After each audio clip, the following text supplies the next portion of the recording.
Muy buenos días a todos. Good morning, everyone. It is a pleasure to be here on this third day of Regional Water Dialogues. My name is Iris Belsmuth. I represent the Kingdom of the Netherlands. I am coordinator of the Water Valuation Initiative. Today, we will begin session 8, Valuation of Water in the Region, Progress and Challenges. We will talk about the progress of the water valuation process in the region and we will share successful projects and the complexities of water governance and the implications of climate change to promote sustainable water use. First of all, Fabiola Tabora from the Global Water Initiative was going to moderate, but we wish her a quick recovery.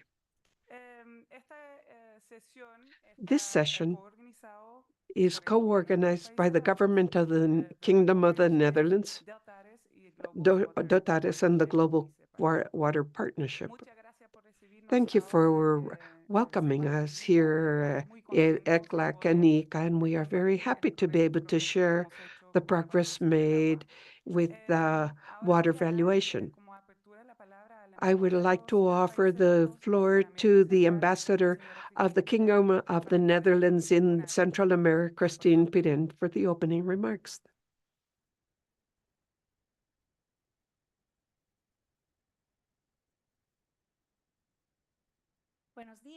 Good morning, everyone here present. It is an honor to be here with you in this session on valuation of water as part of the regional water dialogues in Latin America and the Caribbean. In this session, we will talk about valuation. This started during the historical UN Conference on Water in March 2023, with the adoption of the water valuation principles by the high-level panel on water organized by the United Nations and the World Bank. Our Prime Minister, Mark Rutte, signed, together with other leaders of different countries like Peru and Mexico. Today, we are implementing the Regional Water Action Agenda adopted in the Regional Water Dialogues in 2023 held in Santiago de Chile, around 1 year ago. In those regional dialogues, we have highlighted the importance of recognizing the different water values and find ways to reconcile these. We have heard about the value of water for agricultural and livestock production, health, and ecosystems. The Water Valuation Initiative calls to give priority to water in decision-making efforts, that we put the water matter in the center of our discussions on our political agendas and economic and financial agendas. To value water consists of explicitly being clear regarding the social, economic, and environmental value of water for sustainable development. This is about facilitating dialogue and understand and fully value and better manage water. It is a compensation in vested interests on the availability of reliable data and on the willingness to better manage water. This is about being very clear in the sense that we need to drastically increase our water investments in water.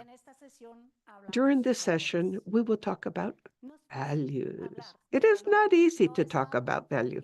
This is not something that we are used to do day by day. We seek to have a perspective that goes all the way from the personal level, our own values, all the way to the systematic part and expand the voices that are included in decision-making processes, the voices of diversity, the voices of women, of youth, of indigenous nations, voices that are so often excluded. We will, we will continue to learn and share our experiences. We will reinforce our collaboration with governments, institutes, and with the private sector. And we will intensify our efforts to, as I said, include the values of women, youth, local communities in the decision-making processes related to water. Before we open officially this session, I would like to express my appreciation to all our special guests. Our keynote speaker, Mr. Cristian Alfredo Barrantes Bravo, Vice Minister of Agriculture of Peru, and our partners and organizers for their contributions. Thank you very much, Rica, and all people present here. I hope that the knowledge and experiences shared today may inspire you to join us in this process towards a better understanding, valuation, and management of water. A process definitely towards better decisions having an impact on water.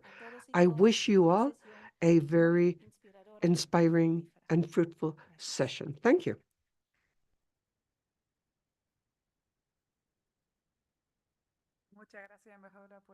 Thank you, Madam Ambassador, for your kind opening remarks. We would like to invite our keynote speaker, Cristian Alfredo Barrantes Bravo, Vice Minister of Agriculture of Peru, to come forward.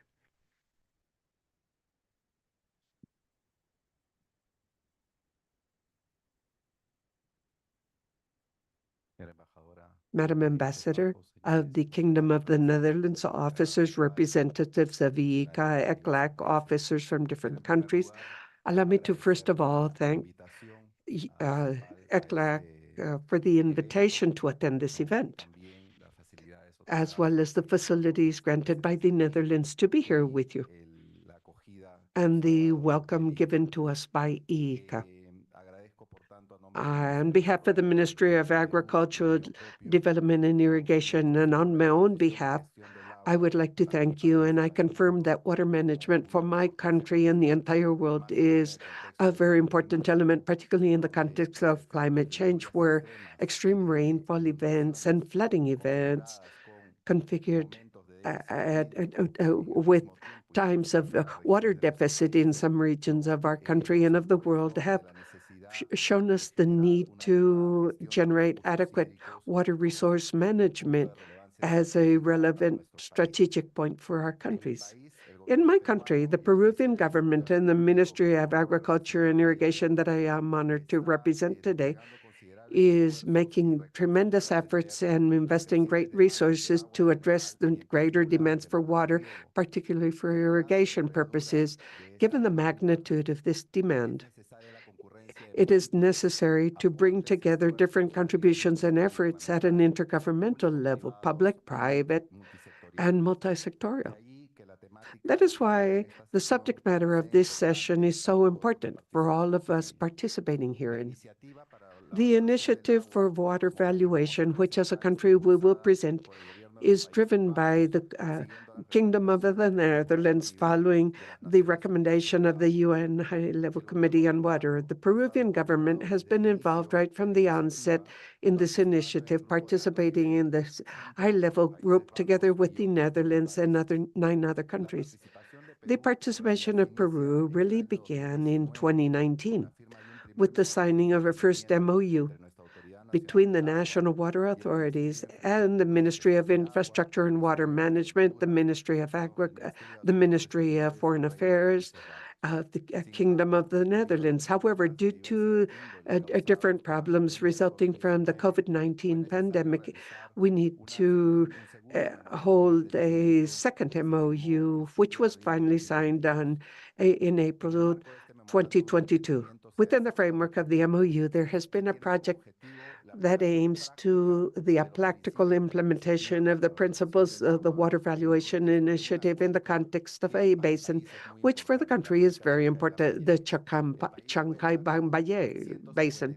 There are 159 basins, and in Chancay-Bambayé, different actors come together.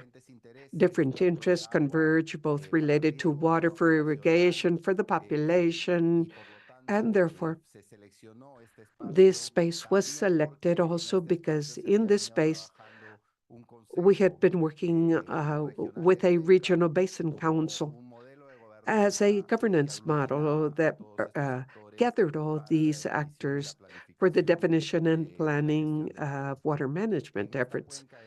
In the basin selected, therefore, a evaluation project took place which aimed at developing the specific case in Peru within the basin, and above all, to present and disclose the concepts and results in the water valuation networks and international fora. The methodology was intense, a lot of hard work, many surveys involving more than 260 participants as members of the different stakeholders, and a series of workshops have been held. I believe this has been of great value also because there have been many participatory workshops allowing in the process of the questions and analysis of the different valuation factors have helped that the representatives of the basin themselves can have a dialogue on this and strengthen their view, a more common view, a more rational view of the water resource management efforts. And this has led to understand the different notions and valuations of all different actors in the basin, showing the common points on which we can work to strengthen basin governance. The initial results we have are that in the framework of fundamental values, it has been interesting to recognize that many of the actors, or most of the actors, have recognized the value of self-management, that is, how they can help others, and the value of conservation as the key values among the fundamental values. On the other hand, among the allocated values, we have also been able to see that, first of all, we see the value of health. In second place, the value of the environment. And in third place, the value of economic development. And lastly, regarding the governance values analyzed, we see that all values of social equity, justice, continuous improvement, transparency, have an average perception among all actors. Although this is still work in progress, I would like to share some achievements of this project. Through this work, we have better positioned the Basin Council. These are better recognized by the actors, and their work is highly valued. There has been greater integration of different actors, both in the basin as well as in the transfer basins. New tools have been developed for water valuation by the groups of interest, and we have strengthened water valuation in all its different contributions and meanings with the different actors in the basin, enabling the realization of goals. Now, what challenges do we have in the project? We are talking about a basin, 150 out of 159 basins in the country. And with this work, we have to develop a model that will allow us to massify or expand this water valuation model to other basins in the country so that the basin councils can also involve the water valuation processes within their water resource management efforts and thus strengthen their governance. Uh, for this, I would like to thank the Kingdom of the Netherlands for this joint effort, and we commit to continue with this process that has just started, but that we foresee will be of great interest not only for Peru, but for the rest of the countries. Thank you very much.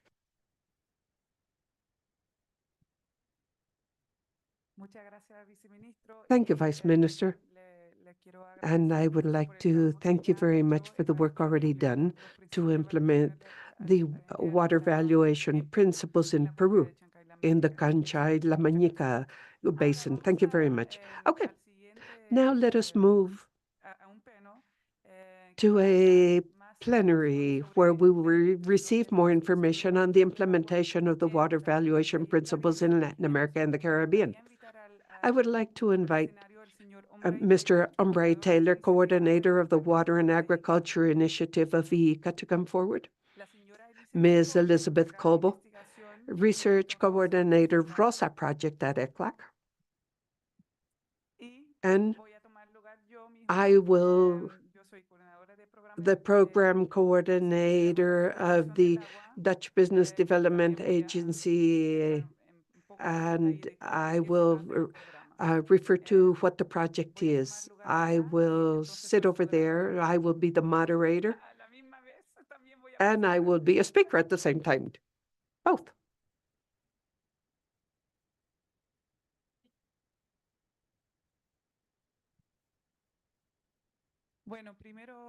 Well, first of all, Umbre, perhaps you could share your thoughts and explain how to implement water valuation principles and how this is connected to ICA activities. Well, first of all, thank you for the opportunity. For ICA, it is truly an honor to participate and share some of our experiences and the perspective we are developing based on the Water and Agriculture Initiative. First of all, I would like to highlight something that the DG mentioned yesterday, the importance of honoring and of taking action based on commitments agreed to. We have heard the different countries and their participation, and this brings great peace of mind to know that we are very much aligned with the priorities of the different organizations responsible for these activities, but at the same time, we feel more pressure to find innovative alternatives, finding solutions, and particularly to begin searching for new partnerships that will hopefully allow us to more effectively comply and have a bigger impact through our technical cooperation. Now, as to the Water and Agriculture Initiative, something that I believe that coincides with these values mentioned by Madam Ambassador is that the initiative is focused on the agriculture producers in the rural communities. Oftentimes we talk about an elderly population, a big percentage of the elderly population with a high participation of women also.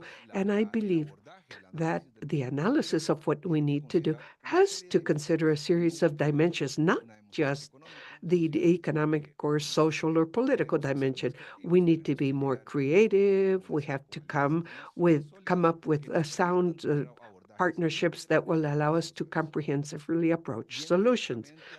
And going directly into the Water and Agriculture Initiative, allow me to quickly go over the 4 lines that I believe are valid to highlight some of the elements that our partners highlighted, particularly water storage and production, our first line of action. We recognize that technology is essential, and therefore we need to jointly seek the best technology, best solutions to make these available to our producers, always respecting the agricultural ecosystem. We understand and recognize that we do rely on the health and well-being of forests and of conservation areas in order to increase water availability and thus food productivity.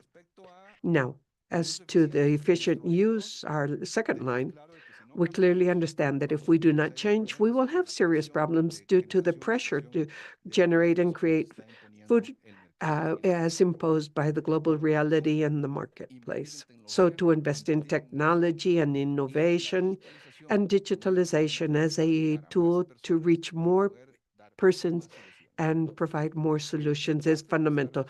Line 4, driving investment. Well, here we must understand and recognize that this is not just a matter of environmental and social sustainability. It is also a matter of economic sustainability, and therefore we need to seek practices that are effective and productive, sustainable production methods that are also compensated by a payment for services, and this type of methods and mechanisms that can truly be part of the equation for our producers so that this is not seen as something that it represents an additional cost.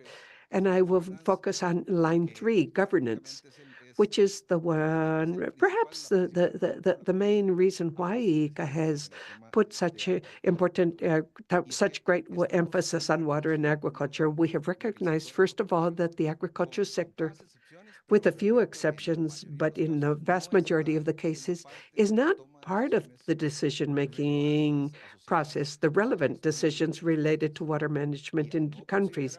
And since decision makers do not consider agriculture, well, we are not considering, therefore, producers themselves. And we have seen the demonstrations worldwide, the problems with pricing and problems with market access. And if we're dealing with producers with so many limitations that are down at the bottom of the poverty deciles, this is a structural problem that we need to solve in a more holistic and more comprehensive manner. In the initiative, in fact, we have found that very likely governance is the most critical element that we have to deal with and the most complex. We recognize the most complex to solve, but it brings certain peace of mind to understand and recognize that we are not alone in this task. And of course, ICA's invitation is so that we all come together, come across those meeting points, be more efficient in the field, try to be more efficient in what we do by joining efforts and seek solutions in the most efficient manner. Thank you very much, Umbray. Thank you for highlighting water governance, which is complex, but is so relevant and so relevant to share. So thank you very much. Now we will listen to Ms. Elizabeth Coble, Research Coordinator, ROSA Project at ECLAC. Well, it is a pleasure to be here with you. We thank those present here in the meeting room in person, as well as those that have joined us online throughout these last days. Dear participants, together we will address one of the most significant challenges of our times: integrated water valuation in our region, a task which requires vision, collaboration, and decisive action. I would like to begin with the fundamental premise that water is the heartbeat of the planet, the vital flow that nurtures, maintains, and connects our lives and ecosystems. But how do we measure its true value? Well, the response to this question is complex, multidimensional, and critical for the management of our water resources. At ECLAC, we recognize that water valuation goes beyond economic aspects and covers both the social and as well as environmental values. The value is connected to its irreplaceable role in preservation of life, in the culture of our communities, and in the viability of our ecosystems and our own survival. Particularly in our region, this is especially important given the wealth of our natural environment and the deep cultural connection we have with water. During the third edition of the Regional Water Dialogues in 2023, we had an opportunity to have a solutions brainstorm to value water and accelerate achievement of SDG 6. how to consider and reconcile multiple water values among the decision-making processes. And some of the thoughts shared on the alignment of the principles of water valuation and water transition, together with our partner in the Water Valuation Initiative of the Kingdom of the Netherlands, were evident in the agenda of the Regional Action for Water and the following voluntary commitments. One, to increase awareness in all spaces on the multiple values of water. Two, foster the principles of water valuation as a basic tool to accelerate the necessary progress to ensure progress with the Agenda 2030 goals. Three, specify certain values that occasionally are hidden as our social values, cultural values, environmental and economic values related to water in all its cycle, generating incentives and political and socioeconomic dynamics to better manage it efficiently and sustainably. And lastly, to strengthen education on water values, to empower different communities and actors to participate in the building and implementation of these solutions and improve decision-making that have an impact on the quality and availability of water. To understand the value of water in its different uses, in its different forms, and for the different actors involved and different processes, this is the number one step to overcome the governance issues that prevail in the region and to drive this water sustainable and inclusive transition proposed by ECLAC. As we have mentioned in these last few days, water governance involves a multiplicity of public-private agencies, civil society, crosses boundaries, and does not respect administrative borders. So to work in synergy is key, and therefore we thank all the contributions and progress we have been able to make with the regional group of experts in water resources. And the idea of these dialogues is that we can expand our connections, that we better understand our different ways of approaching water and ways of working and valuing this very important resource. Lastly, we will call upon each of those present to take this conversation forward beyond this event, so to become the agents of change we need in the sector, and that participate in the different communities and areas of influence, helping us to disseminate this and exchange views, as well as share progress and cooperation on these principles in the region, so that together we can advance towards water management that ensures the sustainability of this resource. I do not want to end my comments without mentioning the following phrase to bear in mind. Water is our treasure, a common treasure. It is a wealth that must be shared. To start to value it precisely today means acting for tomorrow, and ensuring it is to ensure our life forever. Thank you. Thank you, Elizabeth. I love your last sentence. I was quite excited because this is the reason for us to be here, to value water in order to have a better connection for life. Okay, now it's my turn. We have talked a lot about the five principles of water evaluation, so I'm going to give you more details about the program of initiative of water evaluation. I have prepared a presentation that you will see on the screen. The initiative for water evaluation is a program funded by the government of the Kingdom of the Netherlands, but as the Vice Minister of Peru said, because of the high level of water, there are different member states in the United Nations have come together and they said that water is considered as granted. We need to change this. It is so essential that we need to work together to better understand water, to better value water, and then to better manage it. So the Kingdom of the Netherlands has taken this this advice from the United Nations and has developed this program. So our goal is to implement the principles of water evaluation for a better decision making in relation to water. So to be more inclusive, more equal, and more holistic. We need to generate a systemic change in how to value water in politics and funding, in practice, and as the Vice Minister of Uruguay says, in our behavior. Those are the five principles of water valuation. The first one is to recognize and accept the multiple values of water for different groups and interest in any decision affecting water. It is not easy because what we see now in the decision making aspect is that normally the productive value or the financial value of water is more important than the rest of the values because it is more measurable, it is more tangible, and the other values are not normally are not so tangible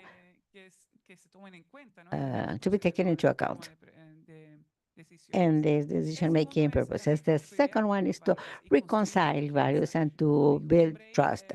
As Hombre said, this reconciliation of the values is our biggest challenge, I believe. We need to build trust in the sectors working with water and beyond. And not only uh, in order to have this and this more inclusive and more transparent, more transparent decision making active. The third one is to protect the sources, rivers, basins, aquifers,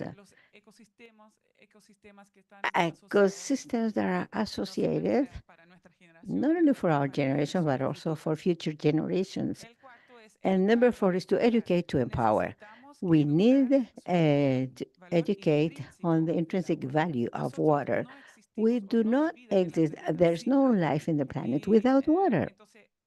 So we try to, with our program, we try to better educate people that you here, you're already working with water. You are aware about this, but there are many other people that are not outside. So we try to reach them for them to feel this connection with water.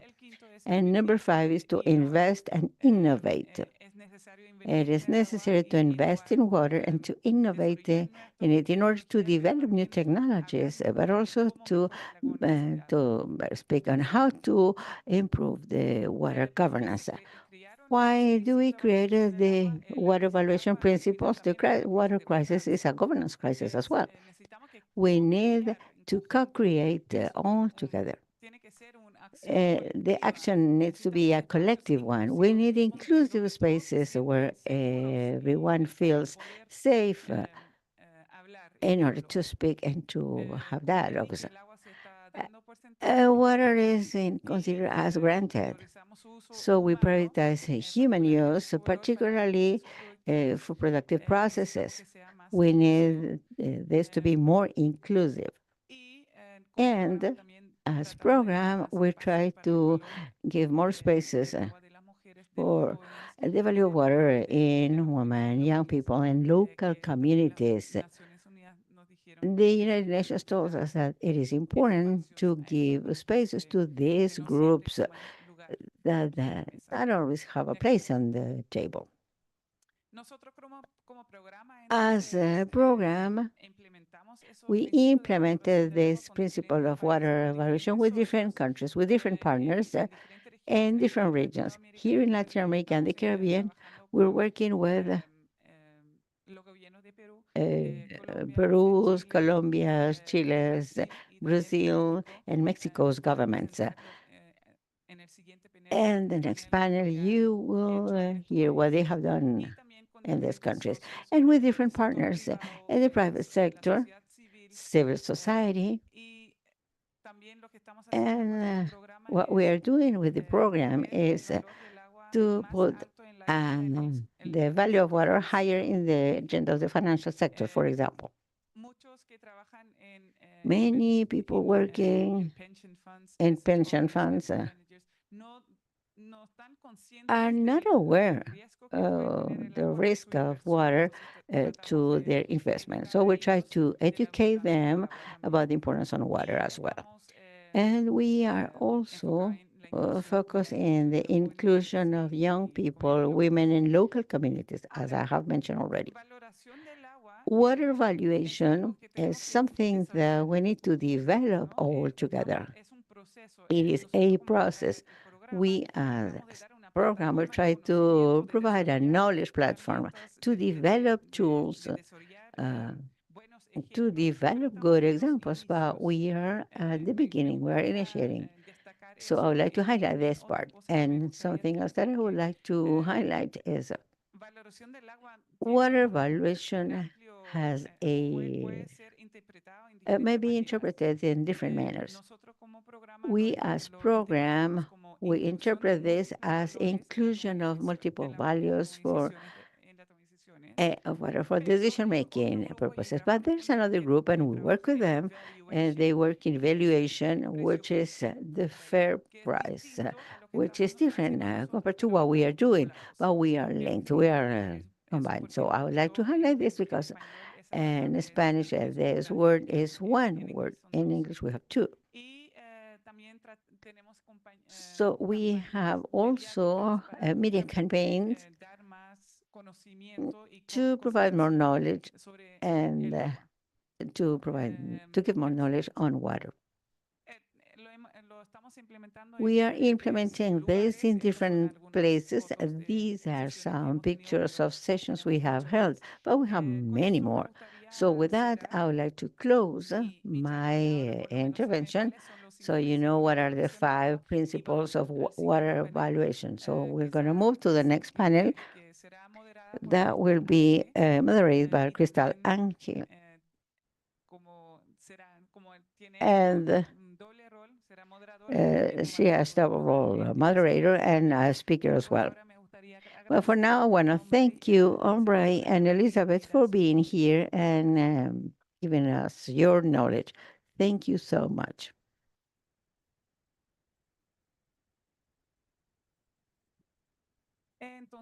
So, I would like to highlight that you can see a QR code on my back. When you scan it, you can complete some questions about how you value water. So please scan the QR and let us know. Now, let's move to the next panel. I would like to invite Mrs. Margarita Villafañe, Governor in charge of the Arhuaco people of La Sierra Nevada, Santa Marta, Colombia, to the front. Mr. Kenneth Alfaro, Youth Network for Water Latin America.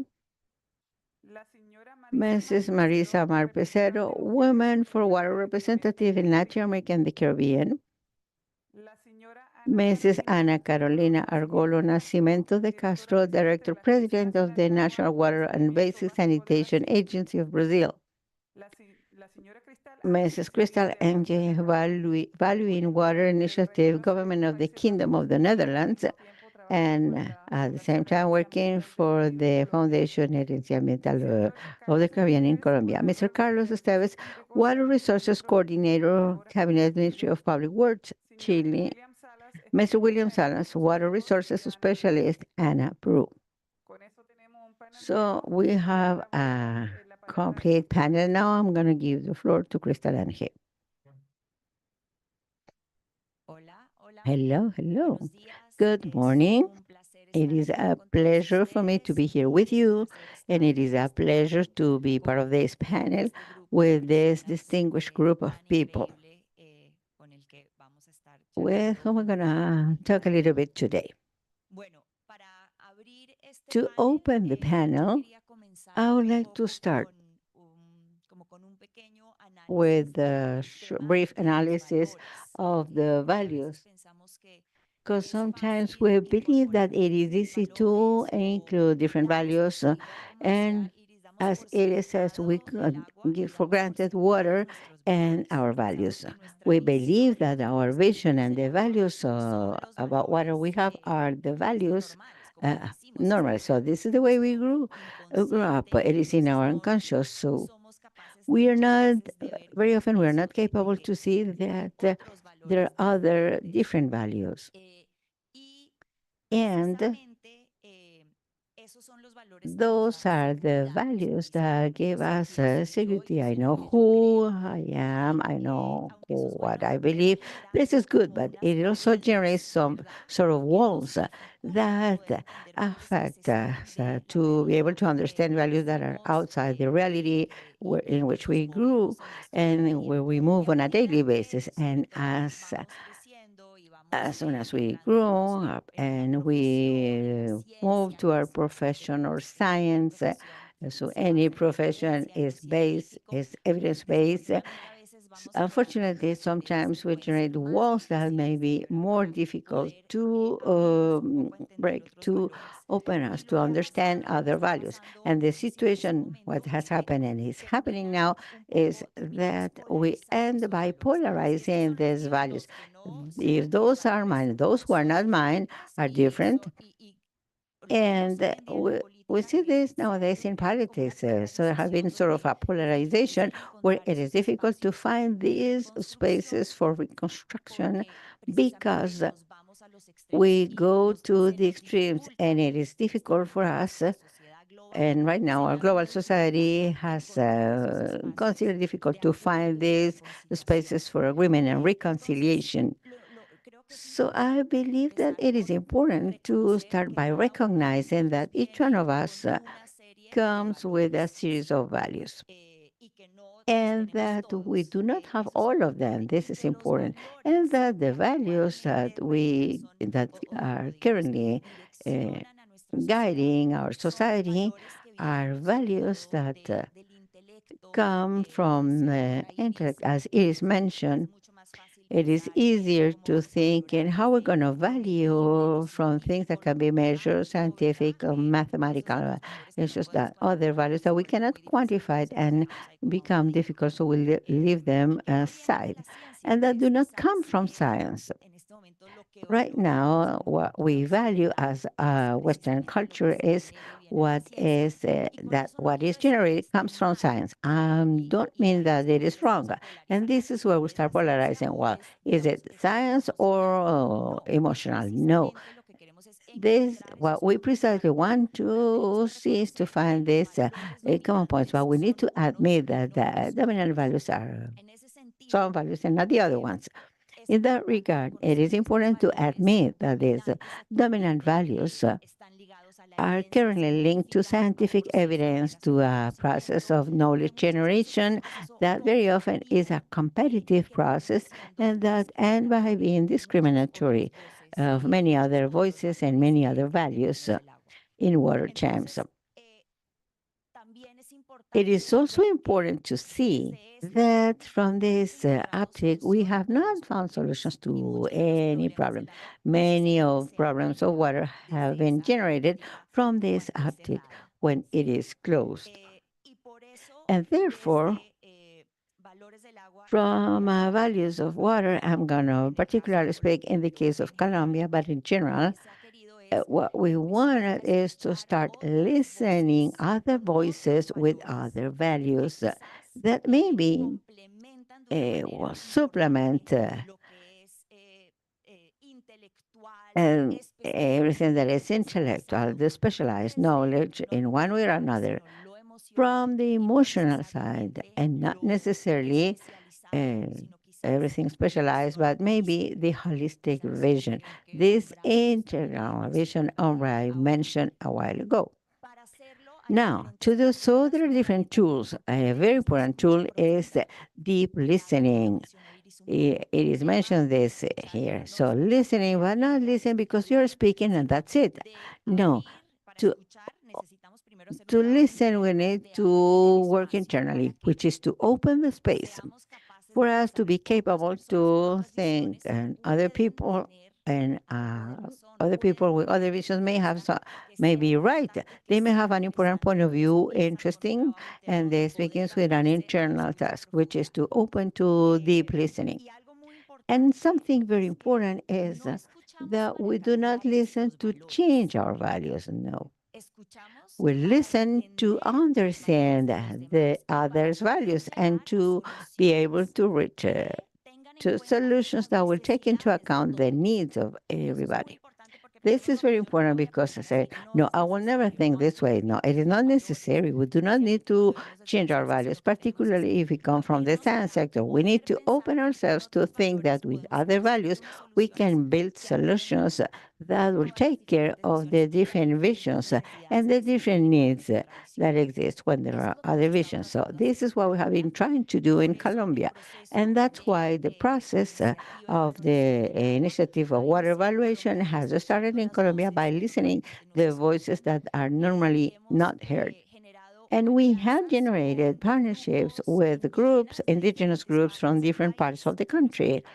So we have Margarita here with us. She comes from the Caribbean Costa, but we have also had the opportunity to travel to the Putumayo upper basin, where the Amazonia in Colombia begins, to listen these voices on how from these millennial cultures, water is value, what is the vision they have about water, and how we can, how with this old age knowledge can we build solutions to the problems we experience.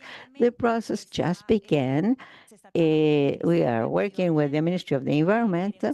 We want to generate new partnerships, for example, with the Commission of Water Regulation here with Ruth. And this is framed in the policy of the administration, which is land zoning around water. This is the policy of the Colombia's government right now. And precisely from water, not only as the water resource, but on a more integral manner in the full cycle. Water and the sky is something that we do not take into account. Underground water, little considered in this land zoning aspect. So this is.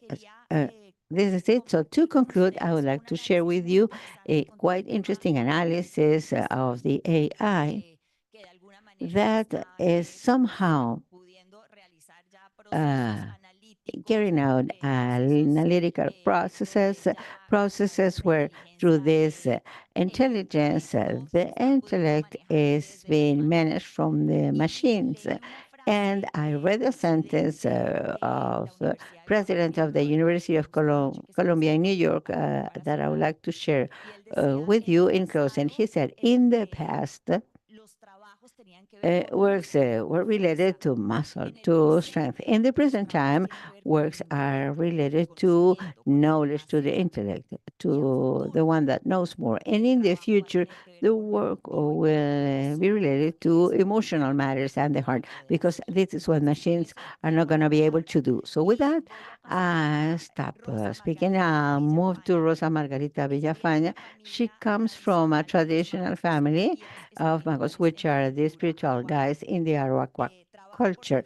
She works to defend the rights of members and the Arawak people with an important path in preservation of water resources that begin in the Sierra Nevada, Santa Marta. She is focusing in young children, young people, children, adolescents, and family as a main pillar to preserve the cultural and social wealth and environmental wealth.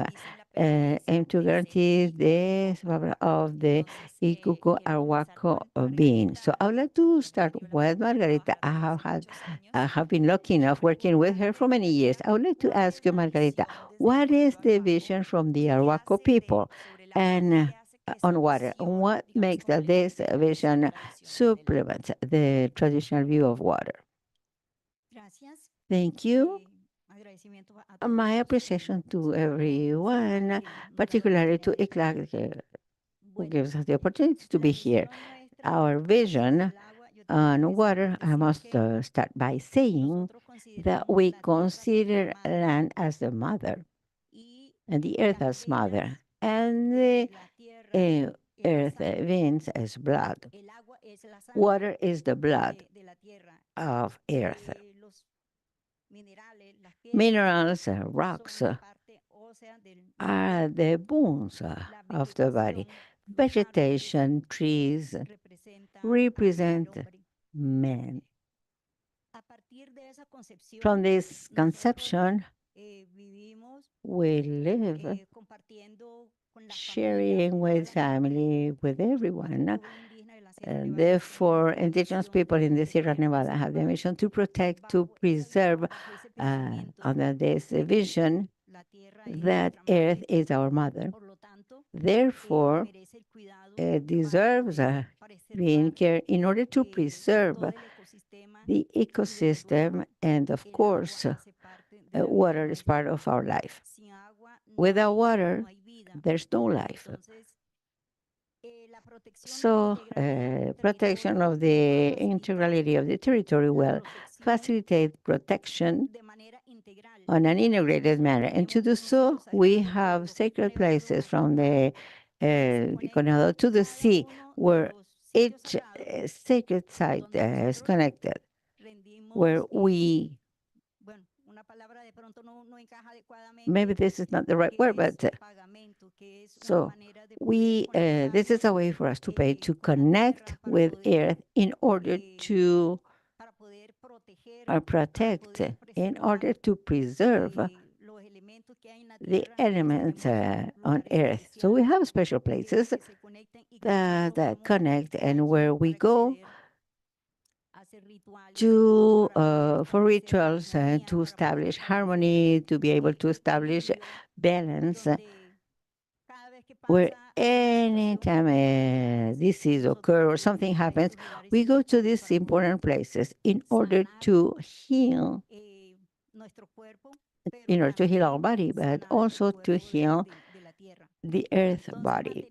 So we keep this relationship, this mutual relationship between earth and us as people. Fulfilling this legacy, this old legacy, we keep the balance and protection of all the elements that exist. So for us, water is sacred. We respect water as a sacred element and not as a resource, as a vital liquid. Without it, we do not have life, we do not have family. Communities, each community, there are 4 indigenous people communities. Each one of us has this mission, and we do this from family. We do this from, so everybody has a responsibility to meet, to fulfill, which is to protect, to take care of water. I still have some time. So,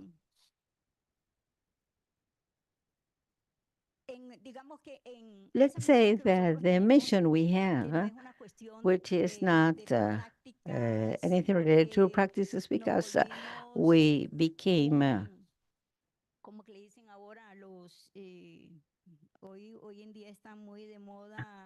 there is something in fashion nowadays, I mean, to use social media, we're not influencers. No, we don't do this because we want to be influencers. We do this because this is a live conviction. It is a responsibility.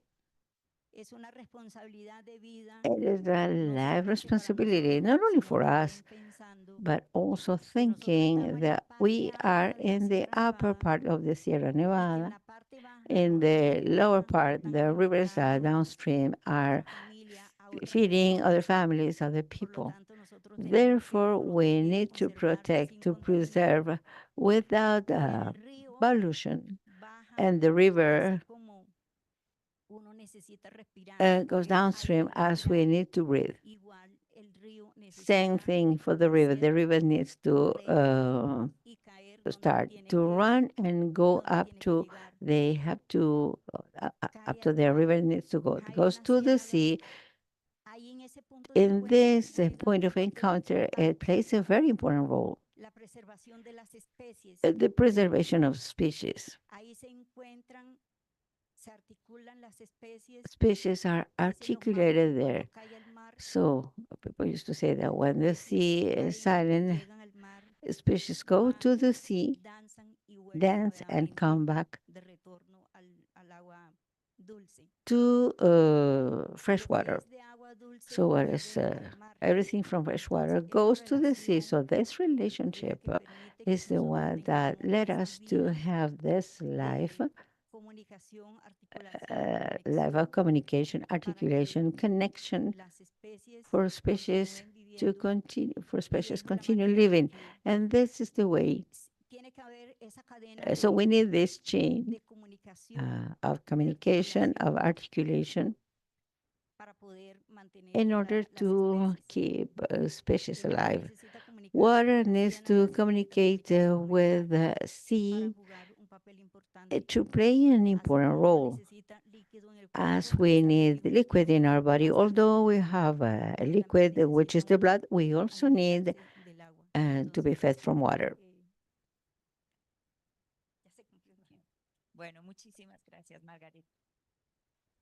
Thank you very much, Margarita.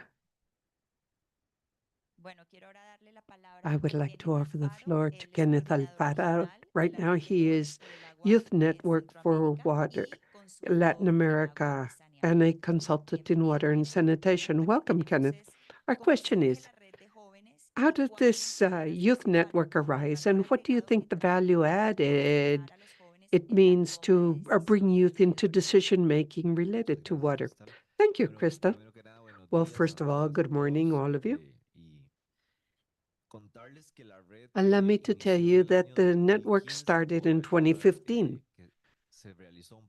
There was a first meeting in Nicaragua, fostered by the GWT with other partners, and they sought the youngsters that were interested in water matters, and they set a very ambitious goal for us, and that is how to ensure that Central American youth could be participating actively in integrated water resource management.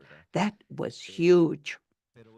But anyway, over these years, we have advancing significantly, working on lines like volunteers, political leveraging, training, and that is why we have shared the water values so much, and the importance of empowerment.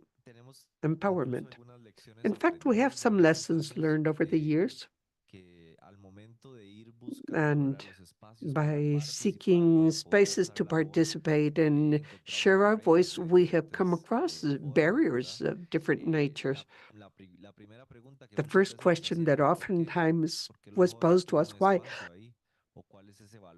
do us young youth want to participate? What can they contribute? Now, looking at this over the years, youth basically has come to a critical point where environmentally matters and climate change, and that myth that water was an endless resource, as we were taught in grade school. Now we are facing a reality. None of that is true. There is a crisis that continues to get worse. So I believe that something that characterizes youth is precisely that by facing this reality and by not accepting status quo, basically like coming to a conference to hear every year about the millions of people that do not have water and do not have sanitation, oftentimes they tell us that we are sort of too impatient. But I believe that especially those that do not have the water resources need that push that the different sectors give to water. And something important that youth adds to all of this is the innovation side, because we should not just complain about a reality that exists. We need to create solutions, create linkages among sectors, and that has been one of the most important things the network has been able to do.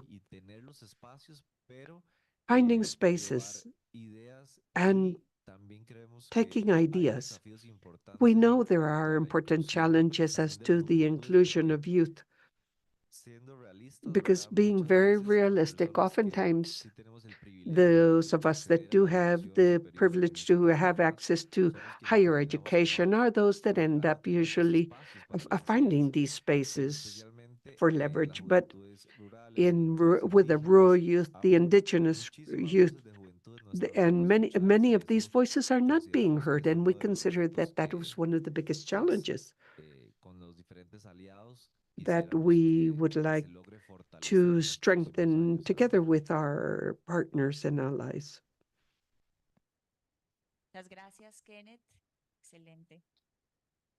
Thank you, Kenneth.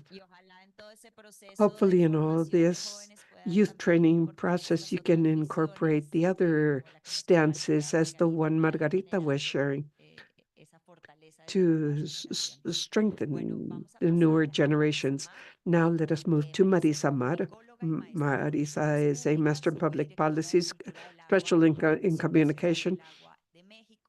She was a member of the Secretariat of the Fourth Water Forum, and she's advisor to the basin, the Rio Grande River Basin in Mexico, and has been working at a national, local, and regional area. She is a consultant and co-founder of Women for Water in Latin America and the Caribbean. Precisely, this is what we would like to ask Marisa about. What role do women's values have in this, and how can we strengthen the principles of this Women for Water network? Thank you, Cristal. Thank you for the invitation. Obviously, the rest of my colleagues, I am representing my other colleagues, and to all of you that are here present and those that are connected virtually, I believe that the fact that this event, which is lengthy, but that you are still here, shows the importance you give to this subject matter within your own agendas and that of your organizations. I would like to start by saying that last year, the Secretary General of UN said that to achieve gender equality, we have 300 years still ahead of us.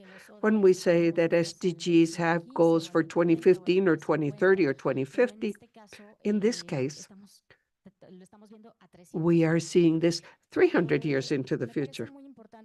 It is important that last year at the third edition of these dialogues that took place, a diagnosis, a report on water and gender gaps was shared, and 12 of the 13 members of ECLAC do not have explicit water and gender policies. To talk about values, obviously, this should challenge us regarding culture, water culture particularly. And this is not just the culture, but we're talking about water cultures as individuals, as a collectiveness. But we must recognize there's a dominant culture based on economic value. I know that most of us see it in those terms, but when we talk about culture, we should go through a change in behavior, which resounds a lot and seems to be fashionable. But before we get to that point, before we think about that, we should examine our beliefs, attitudes, perceptions, feelings, as Crystal was saying a while ago. And that leads us to revise and review values, the value of women I work with particularly. I have reposed my individual and collective values in this work with my colleagues. Once again, I have found the value of inclusion so that everyone can have a voice, intergenerationality that has resulted from working with women that have come through these spaces before us, as well as the youth, the young girls that we hold this dialogue with. This leads us to respect experience and the dialogue of knowledge and respect for scientific knowledge, and it leads us to empathy. There is no way to connect, as Margarita was saying, There's really no way to connect if we do not understand the reality of working mothers that are part of the water sector. The gatherers, the carers, and the time this implies to open up a gap in education and economic opportunities. We should think of women, homeless women, and menstruation, and pregnant women, and among these, the most vulnerable, the indigenous pregnant women, women activists, the guardians of water themselves, the leaders, as so many of us. And this, well, depends on having the freedom of expression. And at given point in time, we are made fun of, and perhaps our lives can be threatened when we defend territories.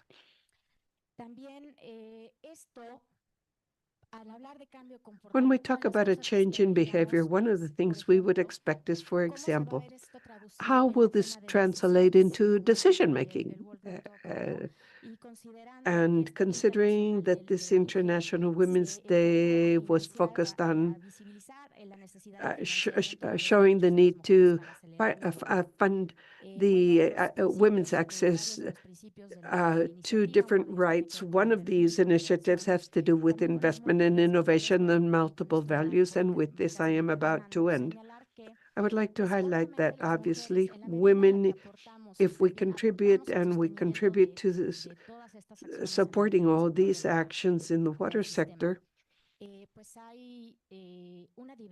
there is a whole diversity of women, and we must consider that for us to really have access to decision-making powers, we need to, and this we must stand out in this diversity that we are women in ministries related to water, for example, or water management, women that are in spaces in water and sanitation service providers, those that are, that are at this home of the House of Agriculture of the Americas. This is one of the most male-oriented sectors, and in agriculture we see small and large farmers and rural women, obviously, professional women, engineers, agronomists, diplomats. If you allow me, I will share some numbers with you in a moment, and how the type of space we occupy, well, the levels of space we occupy are not when perhaps we are in the cabinet, but not at the higher levels that would allow us to participate in decision making. Let me share some data. Only 18% of the women are in service providers, water and sanitation service providers in Central America. Water management associations only have 27% women. In agriculture, less than 31% of the women are landholders. And in multilateral organizations, only 13% are in are directors. But I wanted to share that with you.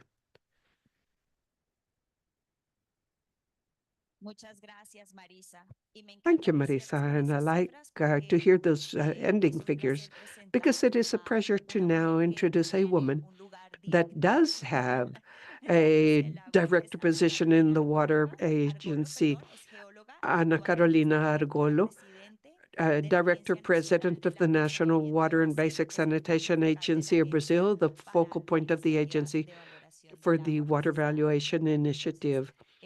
She is a geologist too. The question for Ana Carolina is, in the case of Brazil, you are starting to work within the framework of the Water Valuation Initiative. So we would like to know how the principles of water valuation are incorporated into national water policies and how these have been implemented in Brazil. Thank you, Cristal. Good morning, everyone. It is a pleasure to be here in this dialogue, which is so important, so enriching. The legal framework in Brazil that guides the action of the agency are aligned with the water valuation principles at different levels. The water law, the law that recognizes water as a resource with economic value, and that is an instrument to foster rationalization of water use, and that gives the user an idea of the value of water. Another important law is the Basic Sanitation Framework that focuses on the reduction in water losses, resource rationalization. All these things are very much aligned with all the principles. And they play a very important role in these areas of activity. Anna plays a very important role coordinating all the actors and promoting and fostering these principles that are aligned with what is done at the agency nowadays. What the initiative proposed is very much aligned with that these be brought on board in all systems. Anna in Brazil says that when we talk about the principles to recognize and accept the multiple values of water, and the second thing is to reconcile values and generate trust, Anna plays a fundamental role because today we have a governance system that is very complex and that involves several stakeholders. There are two areas that we work in Brazil. The provincial level, Brazil has 27 federative units, so there are 28 heads of water authorities, and we have the basin agencies. So all this variety of actors require articulation. So Anna is the one that articulates all these systems, and the idea of bringing in the principles means that we will be an inspiration so that all other actors and sectors and all those that participate in water resource management can also adopt the same principles. Ever since last year, Ana has entered into an agreement with all federative entities in Brazil. This is the Pact for the Water Governance. The pact basically aims at strengthening institutional strengthening and increasing cooperation to improve water resource management at the national level, and to improve regulations and basic sanitation services, the implementation of dams, safety also, and it aims at consolidated a series of actions with the different provinces in order to plan and monitor and strengthen actions and improve integrated management. And here we have the part on innovation and training and involvement of youth and civil society. So I believe that all these actions focused on governance are very important so that the principles be applied and replicated throughout the entire country. Excellent, thank you. Congratulations. Well, let us continue now with Carlos Esteves. He was a General Director of Waters of Chile and currently is the Water Resources Coordinator of the Cabinet of the Ministry of Public Works that coordinates the main activities related to water governance and management in Chile. The question for Carlos is as follows. Recently, Chile added water valuation into the process to create the basin or bodies in the country. Why did Chile want to work in this water valuation initiative and water valuation principles, Carlos? Well, thank you, Cristal. We really will never know that because, well, we seek and sometimes we find without really looking for things. In our case, the relationship with Value Waters is both. In 2021, when I read that, when I mysteriously received a water valuing report, I was surprised to see that although the emphasis was laid on valuing water, the principles started from an assumption, and that was that there are different water values, and different water values coexist. Some are very visible, others are not. Why do I mention this? Because in the case of our water policy in Chile, and very likely in many other countries, the situation is similar. We try to respond and have a plan, a resilient plan of action to address global changes. And by global changes, I mean demographic growth, climate change, changes in the economic models we have and use. So the plan needs to aim at sustainable water management. I will talk about basically this water management, because this is part of the SDG. And as countries, we tend to work more on the goals of SDG 6 that are finalists, those goals that in themselves are an objective, as 6.1, access to drinking water, 6.2, sanitation, 6.3, quality, or 6.6, caring for ecosystems, etc. And that is the natural emphasis. We do not really pay attention to the fact that there are several tools and goals that are related to recommendations on how to do it, strengthening capacities, including participation, fostering integrated water resource management with efficiency and efficacy. So the components of these goals, the instrumental goals or supporting tools that are so important, show that a water policy has to worry about the who, but also about the how, particularly the how we do things. And when we saw water valuation, we saw an opportunity there. I do not know if you have seen this, but in our case, we go to the base and we go to the ground and we listen to certain voices, some of them saying, no, well, we very well know our differences and it is very clear.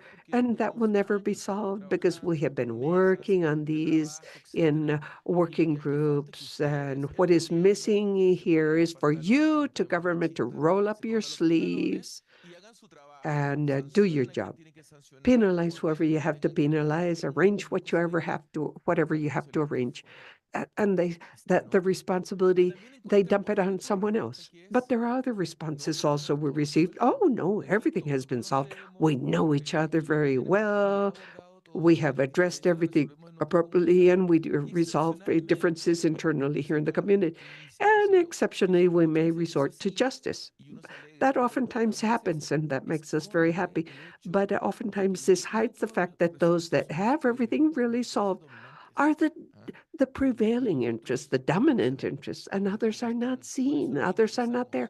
That is why we are interested, and that is why we paid attention, because clearly we have a need as a country.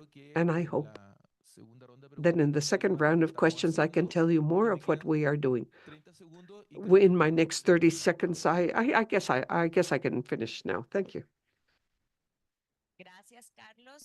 Thank you, Carlos. We celebrate that a Ministry of Public Works has found a reconciliation of water values as something of interest. This is very important for the region and for the world. Okay, now we will offer the floor to William Salas La Madrid from the Water Resources Specialist and Ana Peru, They basically work on ensuring water security and improving basin management in the country. The question for William has to do with the process mentioned by Vice Minister Christian on the Chancay-Lambayeque Basin, and what aspects of the Water Valuation Initiative supplement and have been important in water resource management, in this case, the Chancay-Lambayeque Basin. Well, thank you. Very good morning, everyone.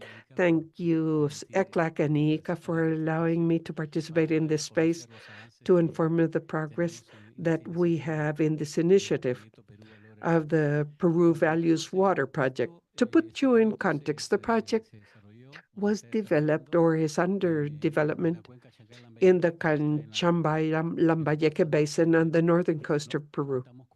We have a Water Resource Council at the basin level back since 2011, and a Water Resource Management Plan that has been updated and approved through citizen support in November 2023, and that focuses on water management, adaptation to climate change, intercultural efforts, and gender. And our vision, is to ensure our demand for present and future generations, improving efficiency, and for the consolidation and preservation of ecosystems facing challenges of climate change, and basically strengthening governance. And now, as to your question of how the initiative was created, well, we use HEAT. This is a Water Resource Council, and water security is part of the Water Resource Plan. The methodology applying the water principles and values adds to water security, because this will help us to identify and quantify the values given to water by the groups of interest, that is, the dominant values and the less dominant values. So this input will allow us to help make the best decisions and to interrelate these values that we have been talking about, fundamental values and governance, etc., to propose strategies, programs, and projects, basically to strengthen governance and additional aspects to the initiative. We have been able to strengthen the integration and articulation of all actors. We have 3 areas we work with, the uplands, in the midlands, and other in the lowlands. There have been spaces of dialogue developed to better understand the subject matter and the issues and propose alternatives, and some proposals to adjust the regulations and laws. There is greater work now with the regional governments, and the integration is basically we have been working on the national water authorities plans, and they have the water infrastructure plan that devotes a percentage of this plan for conservation and management efforts at the sources of these basins. So we have been articulating the actors with the regional government of Cajamarca, and with this we can connect with them and through synergies that have allowed us to identify activities, and with the contribution of the local water authorities, we can develop fact sheets and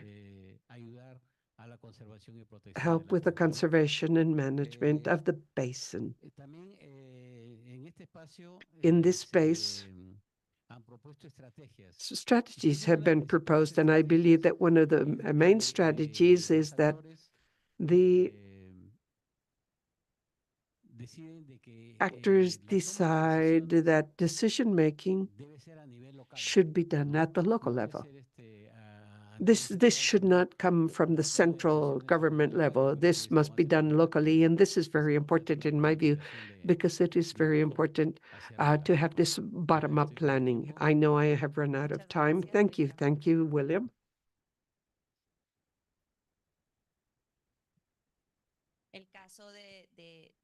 The case of Peru with management and all the research and the different values of the Changambay, La Caballeque Basin has left a lot of lessons learned for other countries in the territory. And the second round of questions is basically the same question for everyone. And that has to do precisely with lessons learned of the processes, or some processes when there are no lessons learned necessarily, well, then the next steps that would be taken by the different organizations in this process to bring together the different values and particularly share these for a more equitable decision-making process. So with this, let us shift the order, and now we will begin with Kenneth. Well, to answer this question, I was precisely thinking that when we talk about the values of water, there is a saying here in Costa Rica, meaning that we only know the value of water till the well is dried. So very often, and when we give a presentation on water and sanitation, one of the first questions I would like to ask people is, do you know where the water that you receive at home comes from and where it does it go? So I believe that to progress in this valuation, we should have access easy in an easy manner to the information. So where water that we receive at home comes from, if the sources are protected or not, what is the quantity of this water, the volume of this water, is it affected by because of the climate change? What is the quality of water, as the case we discussed a lot yesterday about the case in Costa Rica, this contamination because of hydrocarbons. All these people that did not have water value it much more after that situation. I wanted to mention this in this panel because it is an interesting idea. So, meaning where we could progress with these initiatives of water valuation and also to take advantage of the positive experiences that already exist. I would like to mention two cases here in Costa Rica: the centers of sustainability of community aqueducts that through a more detailed monitoring of the quality of water in their communities are transferring this information to the technical staff working with community aqueducts as well as to communities. So this is an interesting opportunity, and I will also wanted to mention the case of the NGO Nica Keeps Water Keep. Carolina, her director, is over there. They have a very important task in the coastal area in Santa Teresa Covano, because surface water is monitored. The one that is water coming from the rivers and water that goes to the sea. And this is communicated to the community using different means. I mean, the results of this information is communicated to the community through different means. So we can see how people react when they know that there is pollution or not. So it will be interesting to hopefully have a platform. Why not? Collecting these lessons learned, and that could add much more for people really know this information related to water. And this way we could learn to take care of water even more. Thank you very much. Thank you, Kenneth. Now, Ana Carolina. Thank you. We have many lessons learned, and I believe that we try to promote the improvement of the processes more and more because they will let us to assure this management that includes all the provinces. We have tried to include new uh, ways to act, not as command and control, but promoting the participants, the systems, the stakeholders have better participation at the local level, transparent participation as well as participatory. And one example that I bring for you all is what we do in low availability areas related to water to deal with the conflicts, the existing conflicts in these areas. In Brazil, in northeast Brazil, that suffers a lot because of the drought, where conflicts are higher, we undertake a process that we call water negotiated assignment. In this procedure is used in different places where the conflicts are when there are more conflicts. So we from the demand of water availability, the direction of the annual allocations of water occurs according to the situation of the river dam.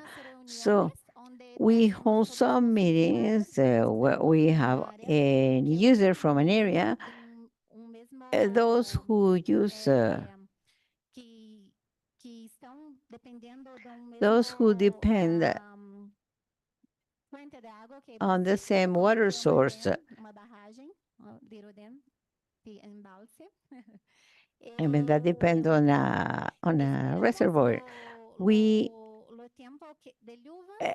with the rainy season, once the rainy season is over, we make a water division, but this division of water is negotiated with users and has a technical expert who takes care, who coordinates the meeting to avoid the confusion, but he is the one that makes these decisions because this year the distribution is a participatory distribution as well as transparent. All the process takes place on a YouTube channel live. So those are some of the measures that we implement in order to promote an improvement in the process, in this complex process, which is to implement the management in conflict areas. Very quickly, I want to tell you that we are embedded in the search of gender equity. So the National Water Council has a committee for gender equality within the structure, within the organizational structure, and has this committee, and we also have held even United Nations participating in pilot projects, raising data from Brazil with gender segregation, trying to enhance the studies and gender within the context of SDG 6. These are some of the actions we have implemented so far. Thank you, Ana Carolina. Now, Carlos.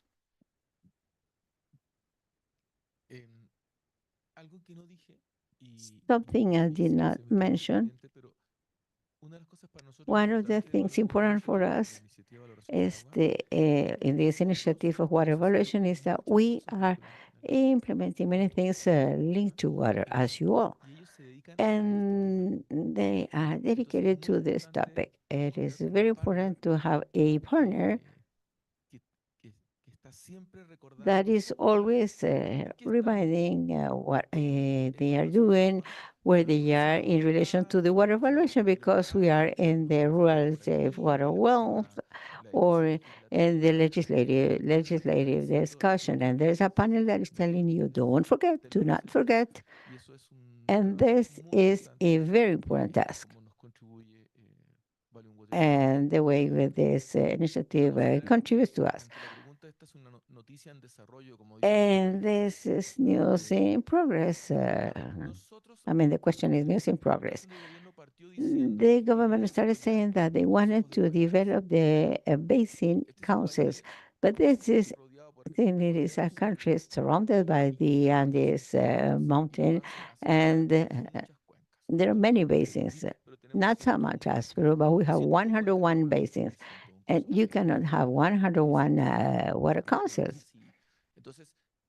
But the idea is to start working on this. In this discussion, and was politicized very quickly. There was a large farming associations that said, but we are doing things correctly, and they were doing it correctly with some deficiencies, because the classic look of the agriculture is more than quantity than quality.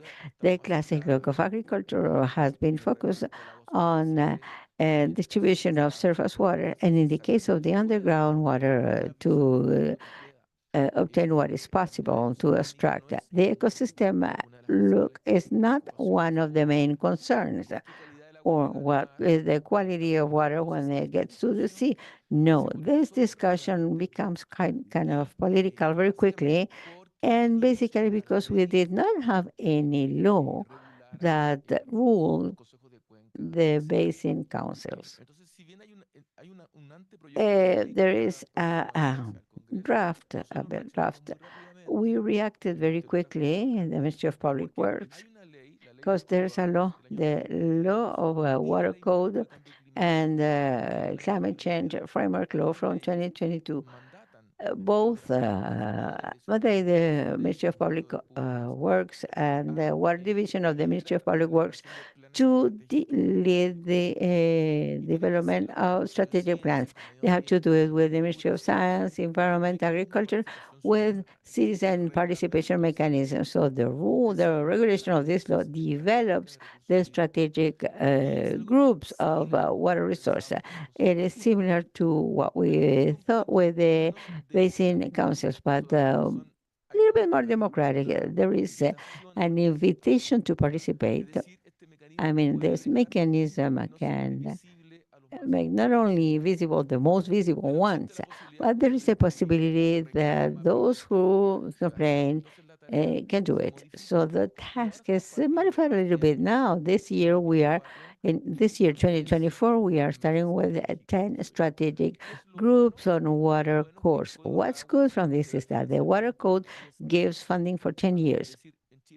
So in Chile, the regulations have a financial report. Although there is another administration, they need to continue complying with this. So the first 10 years, we will have funding, but just for studies, for strategic plans. So to recruit consultancies, but not to have stakeholders come together. So we need to develop this. In this process, in two places, we have started working with the Balloon Initiative.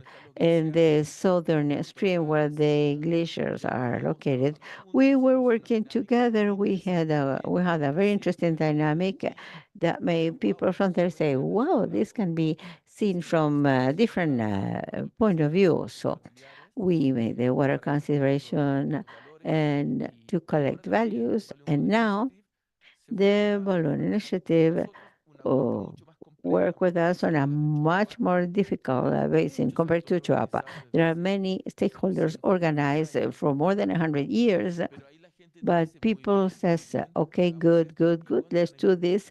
And when are they going to invest? Good, let's do this, but do you have resources? they tell this to the government.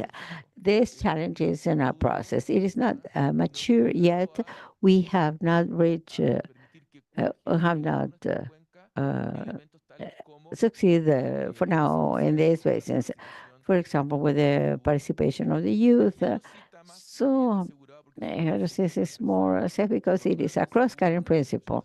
So in the case of the originated, the native people, where they are really present, it is impossible they are not there. So sometimes they turn into the dominant value because they are strong enough, but not in other regions with minoritarian presence. My apologies for saying this. We still have a lot of uncertainty. That's why we're here, to listen the neighbor and to continue learning. Thank you. Great. Thank you, Carlos. Now let's move to Margarita. Now, Margarita, your turn.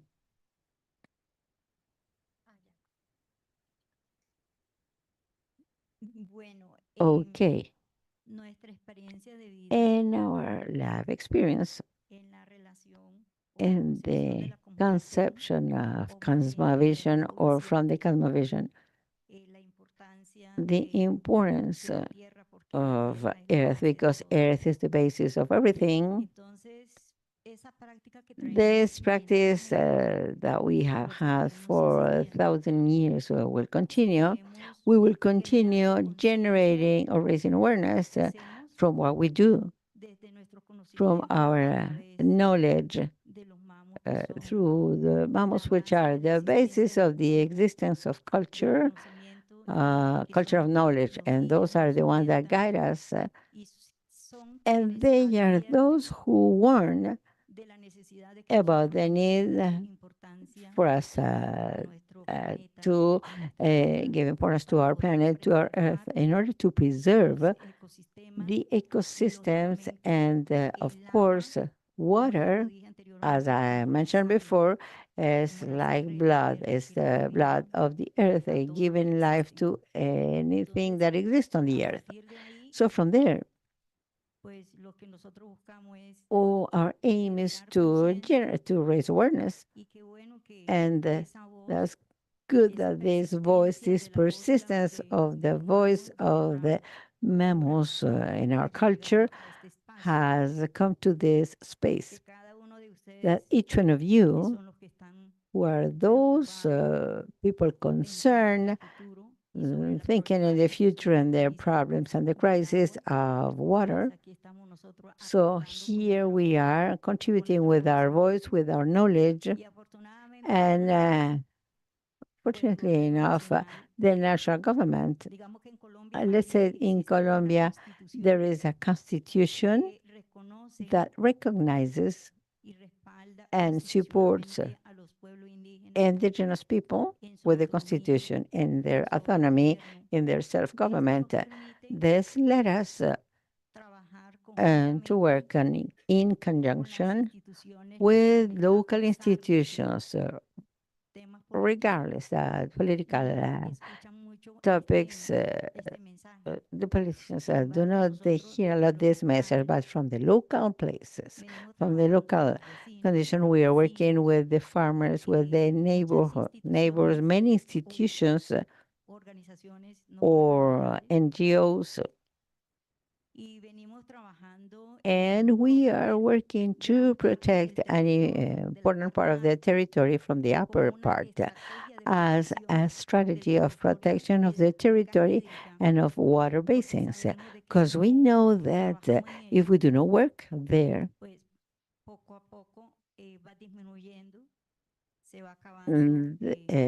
water will be reduced little by little.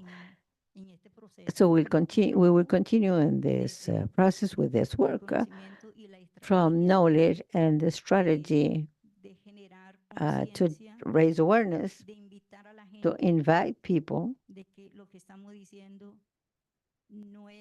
that what we are saying is not an isolation from reality and from what science is showing.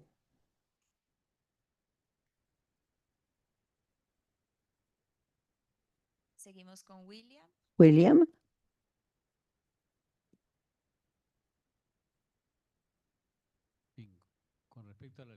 With regards to lessons learned,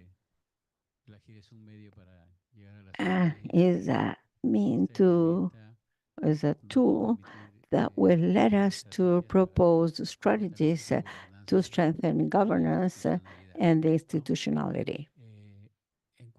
With regard to the results, the 3 days I have participated, first we emphasized on water security, and the second day we talked about food security. And we also talked about health, that water security and food security will give us health as you were able to listen and the intervention of the minister in the basin, the dominant value is health and the environmental aspect. This will give us the sustainability we want. If we want to get to water security, we need to preserve and protect our systems and that our population be safe. With regard to the survey, it is representative at the level of intervention area, at the pilot level, but also but at the level of basins, it will have a percentage of uncertainty. The actions to follow, since we have a participation plan, a participation and dissemination plan to socialize the new plan of water resources management. We will continue developing the service and these workshops in order to have a more significant sample. And with that, we can comply with some concerns that we have, and it is presented in her intervention. There are not enough space for women and young people. So last week, we socialized the plan with a committee of users on the basis. They are some 9,000, but we have not we have not provided the training. So this is to 200, 300 people, women, because we need to break the barriers, the obstacles that don't let women to participate in water management. So first, they need to know the problem and the options that exist to improve management. This week, we started with young people at the university level and young water networks of the national authority. Why young people? Because the young people are those who will face the challenges of climate change, and they are the ones that would forecast the future. My concern is that so far we talked a lot about climate change, but we have a little knowledge, little knowledge about the effects of climate change, and not too many measures of adaptation to climate change have been made.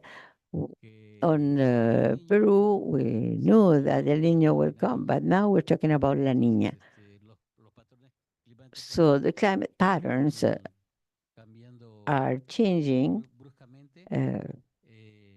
suddenly. So I would like to conclude by saying that the initiative continues supporting us because so far we have applied, we are about to, and by applying principles 1 and 2, where we will going to have a baseline of the dominant values as well as the non-dominant values, where from there we could, as I mentioned before, we could propose strategies and projects, but the initiative continues supporting us in order to fulfill the objectives of sustainable development we have traced in the basin and to replicate this in the other basins of the country. Thank you for everything.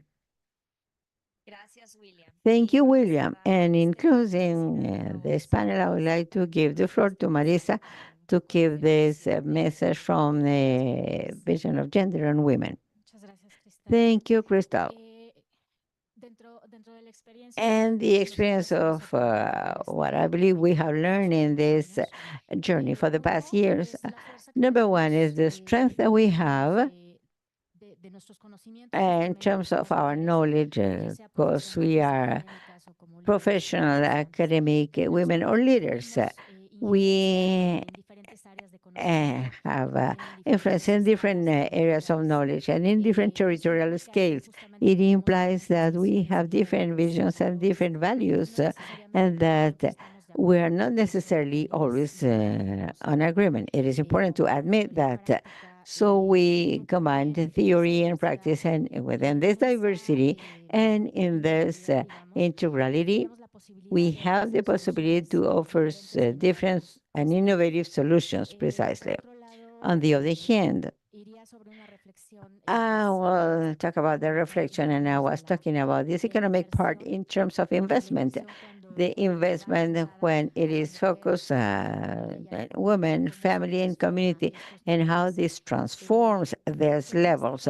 But in this case, to invest in women associations enhance much more. So we are this sort of replication part, which is a model we have worked with before. What do we want? Training and capacity building to continue becoming stronger and to generate potential influence in other level. This is education for empowering, for empowerment for us, and education for innovation. I retake the topic of values, things we have learned together. Is number one of the main values with the initiative is the protection of the sources. You should not forget that governance is a means for a goal. So we are interested in protecting the sources and to understand the motivations in order to protect the sources.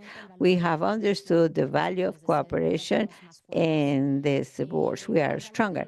The value of the data through the assessments and through assessments as the one from ECLAC, from UNESCO, from GWP, instruments that already exist for capacity building, instruments for data collection. We have also learned from the network work, and as a comparative learning, last week I was with Maria on an event of women in Vienna with women from all over the place, not only from our region, and this comparative vision is important as well.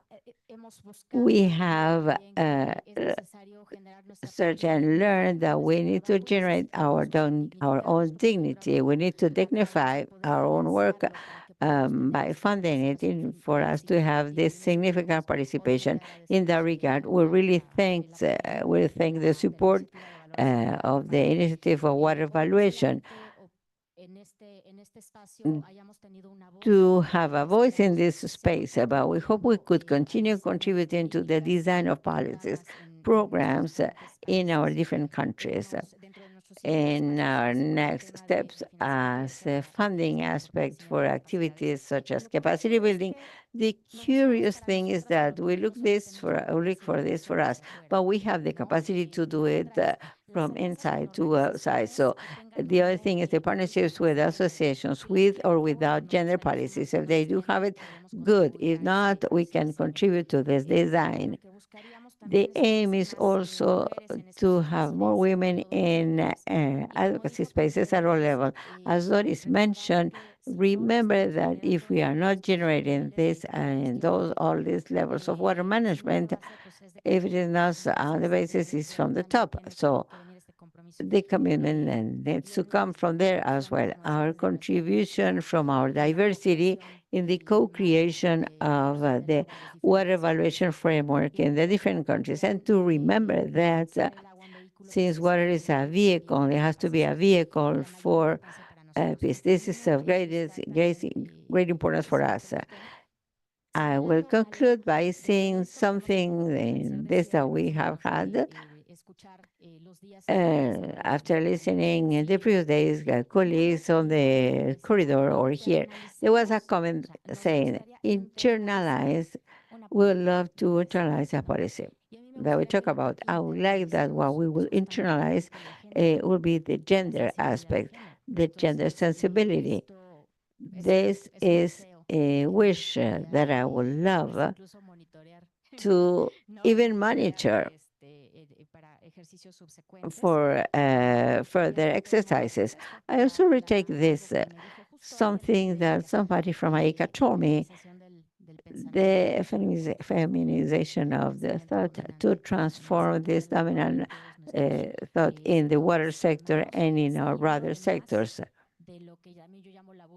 and getting out of what I call the blue bubble. So many of us, that's why it has been interesting listening to people that have said, I'm not here all the time. One of the things that we really need is the intersectoral and interdisciplinary uh, cross-cutting dialogue. Thank you. Thank you, Marisa. In closing this panel, I would like to share a sentence that I read recently, said by Borges, but it is a quote from the Emerson, from the philosopher Emerson. It says, arguments do not convince anybody. I consider this interesting because we work most of us here work from the academic sector, quite rational, but the truth is that what moves people are not statistics. Otherwise, we have already changed many things in our daily life, not the data, but everything that touches our heart. This is literature. It is the art, the personal stories, what moves us, what move us. And part of this evidence if we think that we will not, what we're not going to forget this from as the opening made by Dora Gutierrez. It was not done, it was not made by ChatGPT or by assistants, but those are the stories that remain. I am mentioning this because in this aspect to generate governance, strengthen processes, we need to think in this other emotional part that needs to be that we need to bring to the table in order to achieve the goals in society in general. I believe this includes everything we have been saying here somehow. So I end the panel with this.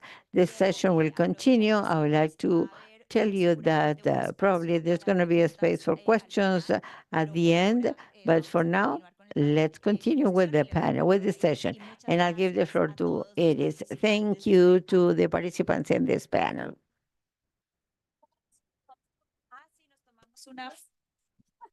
Si el fotógrafo está por ahí para una foto, Is the photographer around? It would be very important to get a group photograph, or we would appreciate if anyone could take us the photograph. Thank you.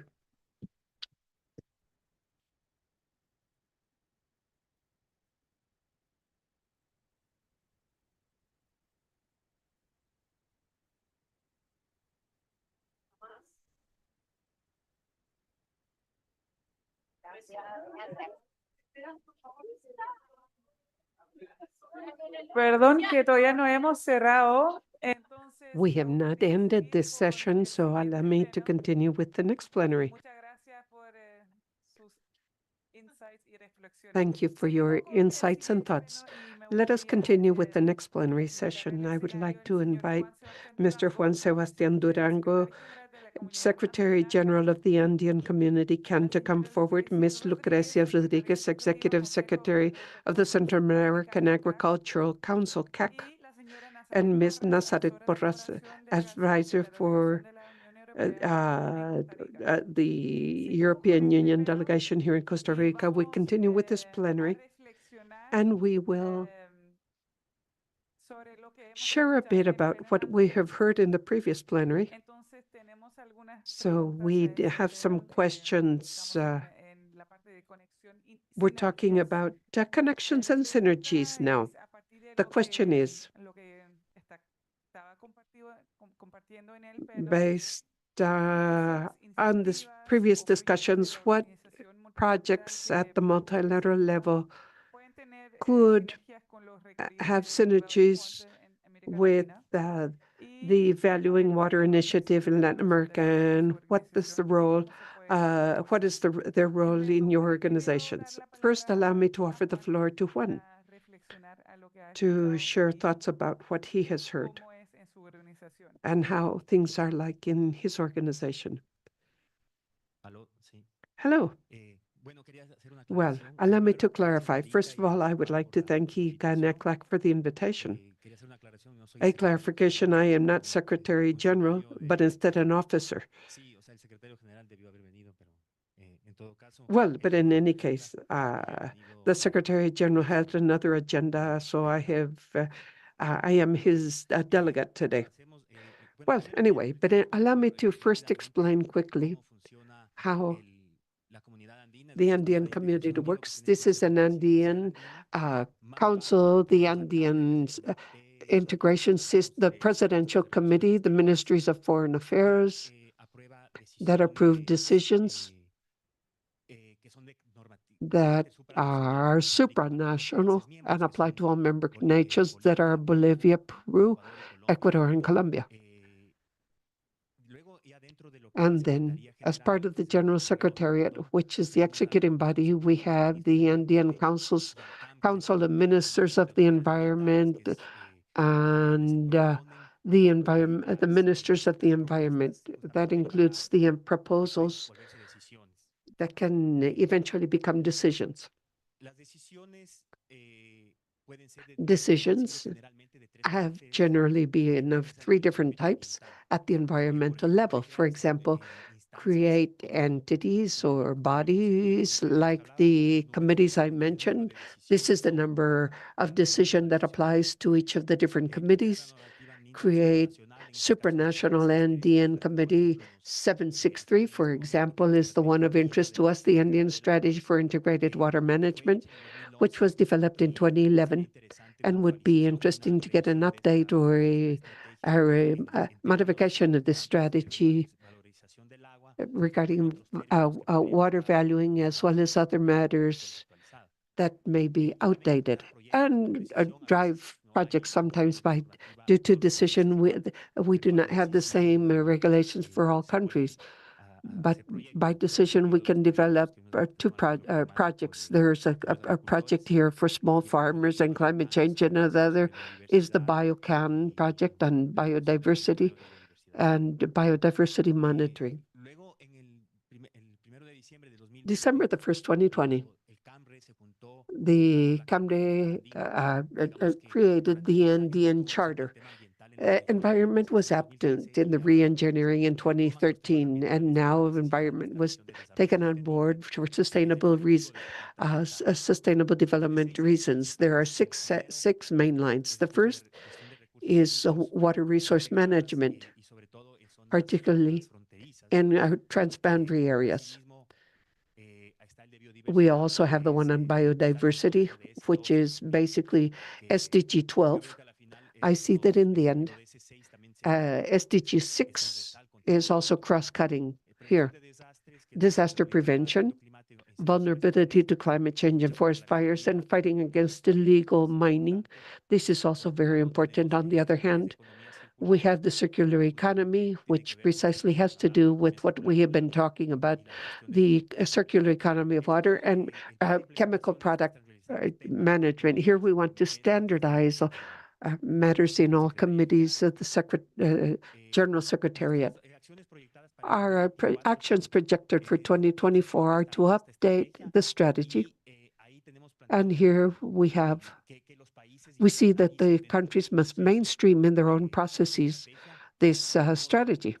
We have the Regional Andean Water Forum to share practical experiences, good practices, like the Chayán-Lambayeque Basin and others, to include gender, youth, these projects, and particularly include countries like Ecuador and Bolivia that are not yet working on that subject matter and have an implementation plan through a project or a series of projects that could be implemented.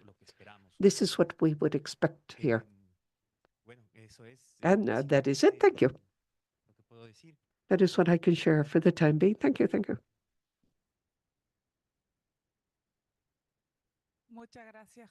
Thank you, Juan, for your work putting water and environment on the agenda. Thank you.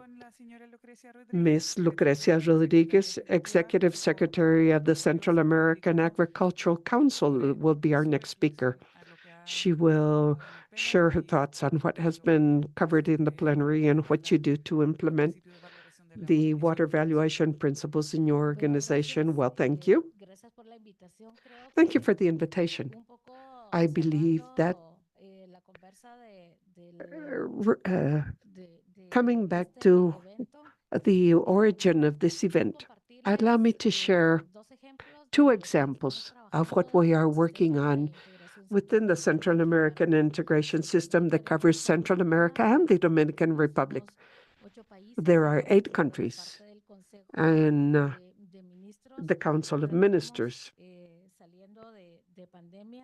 After the pandemic, we discussed how the agriculture sector could play a much more active role in the decisions being worked on. So, talking about the integration system and the ministerial agreements, recalling that mandatory agreements are by consensus and mandatory, we started to work on an agenda together with environment and agriculture at 2 different levels, particularly addressing the political side, but at the same time involving the technical teams of the ministries to begin to socialize and make decisions. In that joint effort, well, we have been working on this now for a couple of years. They have been very fruitful. The agenda was determined as a priority. We have been talking about events and forming teams. And for this, obviously, we need people. So we resort to the emotional side of people to work on. So Apulu is an agenda we are working on that has been evolving, and what we want to bring in now is an agenda to evaluate the water system from the multi-functional level and land planning, because we know that working in the territories is multi-actor, multi-dimensional, and we must all determine our roles. And for that, we must understand all the parties that are part of development. That then is the proposal that we have on the agenda. That is, we're talking about water and agriculture as a user, but how can I be an efficient user in good practices related to soil restoration, to an irrigation system, but a drip irrigation that is efficient? But there are certain limitations, infrastructure limitations that are under the purview of the state only. So, okay, so how can we begin to establish an agenda where each one assumes responsibility for what is under each of our purviews? That is one part of the process, and the other one is an issue we have in the region, which is food security.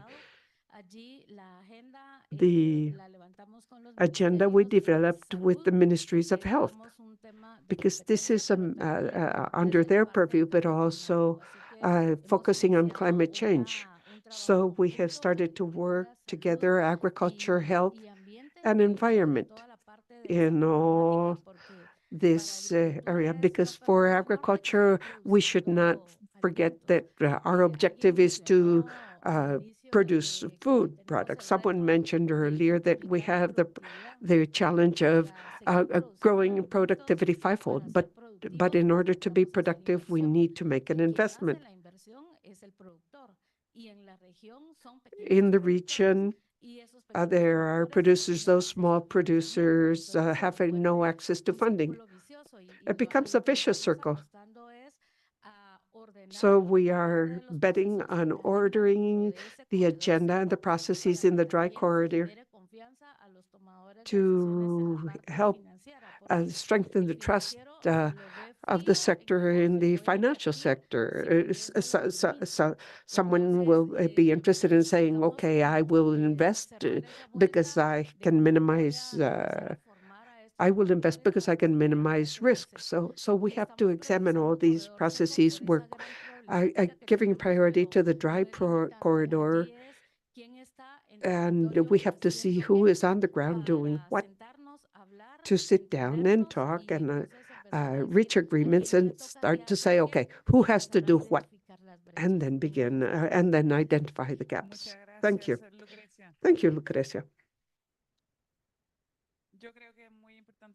I believe it is very important to bring the actors together, to listen to each other in depth and try to understand each other, and bring together all the values you mentioned. Okay, now we consider with Nazaret Porras, cooperation advisor for the European Union delegation here in Costa Rica. Good morning. Good morning. Thank you for the invitation to this very relevant dialogue. Before starting, I would like to highlight some thoughts from this morning. We received a very clear example of the human face behind all these processes when we talk about water. And we were given very concrete examples of the progress being made, but at the same time of the challenges that prevail, that we need to continue working on, and the type of actions that were mentioned, and this space for dialogue we are sharing today is very necessary in the current context where we are unfortunately very far from SDG goals number 6. So in this region in Latin America and the Caribbean, although we have almost 1/3 of the water resources in the world, we see that there are more and more signs of high water stress, and this leads to economic losses, human losses, food insecurity, as has been mentioned, and in general, human insecurity. And for the European Union, this means that we have to call for action urgently at a global level through our programs of cooperation and our different instruments. We have been providing continuous support in the area of water, both regarding access to drinking water, sanitation, hygiene, as well as sustainable integrated water management. And in Latin America, for example, when we talk about climate change, we also talk about water. And through our flagship program in climate change called Euroclima, over the last few years, we have had 15 initiatives in matters related to governance, access to water, and very good examples that put into practice the different values we have shared today. And I would like to mention these all. For example, here in Costa Rica, we had an initiative working with the Asadas, the local water operators, to develop rates to protect water resources and basin management. This is working at a very local level, but in articulation with national authorities. And in Central America, we had a regional initiative with the presence of different entities of the integration to work on disaster risk reduction related to droughts and flooding.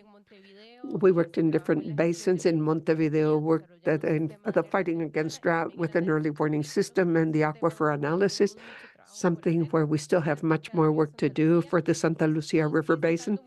And I could continue quoting many examples like this, but what I meant to say is that we have advanced significantly, and we need to take advantage of these regional processes for that exchange, for that cross-learning and that feedback. And I believe that entities like those present here are a very valuable platform for this purpose. I have just 2 messages from this session. One is that decision-making is fundamental. Decision-making based on transparent, inclusive efforts, highlighting the different initiatives, and that consider evidence coming from the voices that we heard this morning, but also evidence coming from science. And I would like to share here that in the European Union, we have available the Copernicus program, the objective of which is to provide a thorough, free of charge access, open access to data and information on the planet based on Earth observation via satellite and on-site data analysis.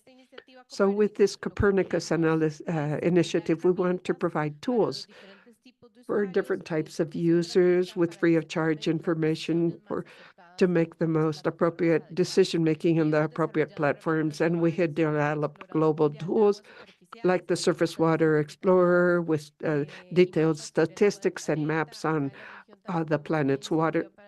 Another initiative to develop climate change plans adjusted to the region with experts from the region. And with all this information, when we have the willingness and the governance platforms, what is missing? Well, the investment. And that was mentioned in the previous panel. Regarding investment here, we believe that it is fundamental for this to be a public-private partnership. We are all responsible, as has been said here. And that is why, on behalf of the European Union, we have developed an investment agenda called the Global Gateway, where with the region, we have identified investment projects for priority infrastructure, transforming infrastructure to contribute to social and economic development. And in the framework of this initiative that we have with the entire region, I can say that all the agenda, 9 countries have identified water, integrated basin management, water treatment, water supply. So in summary, we as the European Union have been fully committed to work with the region to address these challenges. This is a priority on our agenda, and we are very grateful for the opportunity to be here. Thank you, Nazaret. I am glad to see that as the European Union, you continue to put the agenda high on the agenda. Thank you. Now I would like to open the floor for questions from the public. We have a gentleman already here with the first question.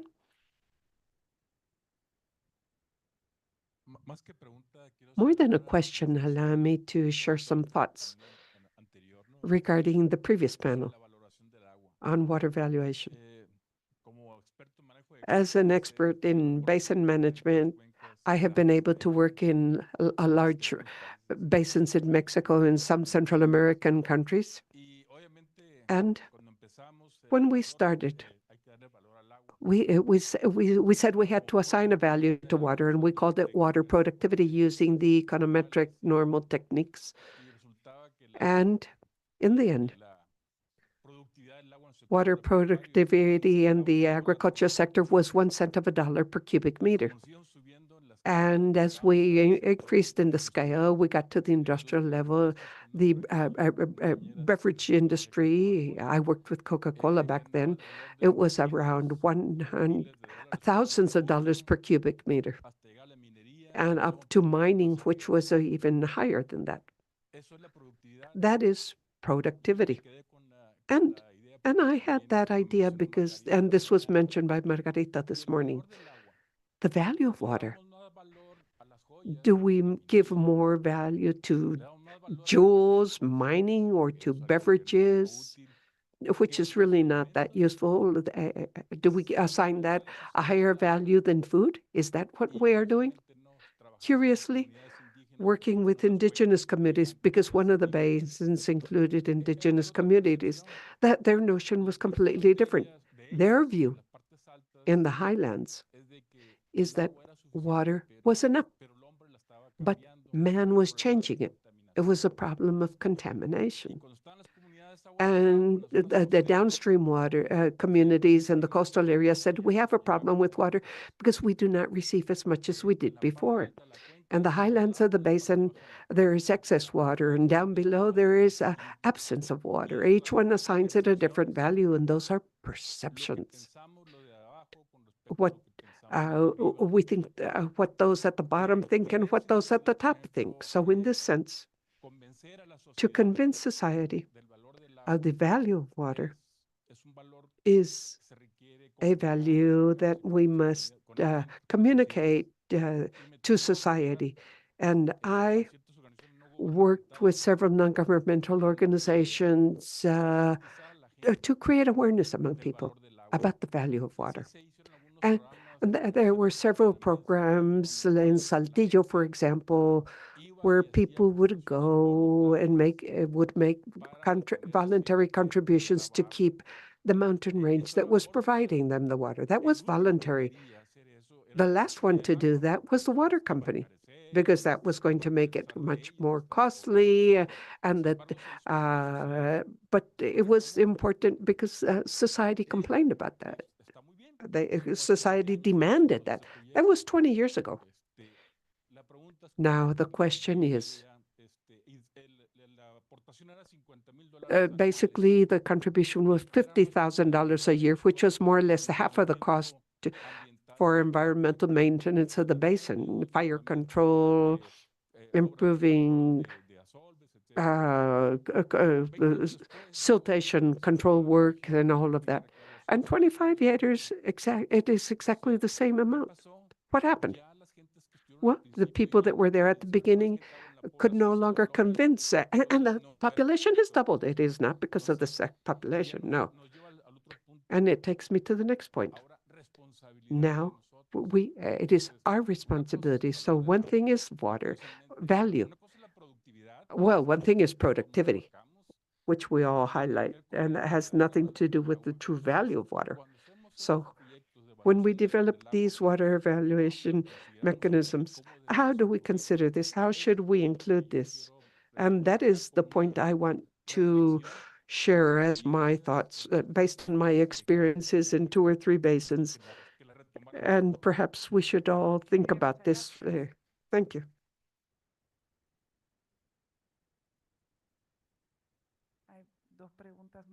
Two more questions up here in the front.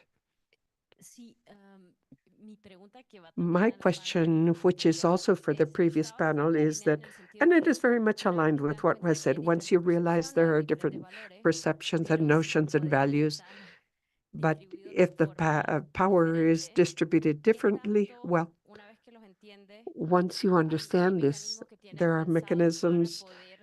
Are there mechanisms thought out to change status quo and the investment prioritization effort? I worked in Chancay, Lambayeque, and if water is transferred from upstream to produce rice in a desert, well, there is a historical situation there. How can you change that in the future to really overcome that situation? Thank you. Good morning. I would also like to thank the views shared by Cristal in the previous panel. In that sense, it is much clearer for us to what in Colombia we call a land planning around water, which is in line with what Cristal mentioned. Basically, this is not necessarily based on the paradigm, the positive, rational perspective, although there is a scientific perspective in the eyes of the peoples, in the eyes of our ancestors, and the care perspective that we are working on today. So there's a greater wealth in the way we analyze water issues. I must say that yesterday with Ilse and Cristal and the entire team, we met the drinking water regulatory agency of Colombia is very interested in participating in the water valuation network. And we may perhaps develop a first milestone of articulation in June to commemorate the 30 years of the Water Regulation Committee in a very complex territory for us, which is La Guajira, basically occupied by the nation that Margarita is from, the Guayú nation, and where there is historical water stress, but worsened by climate change. Everybody is invited to join us. And I would like to mention, or I just have a comment regarding the previous presentation. When we talk about the information system, hopefully we could have these new perspectives in building data. And I would see the importance that hopefully ECLAC could articulate so that this information system or the ones presented as a very important system so that we can have comparable, timely, quality information. And we can use this view instead of creating something new. Thank you.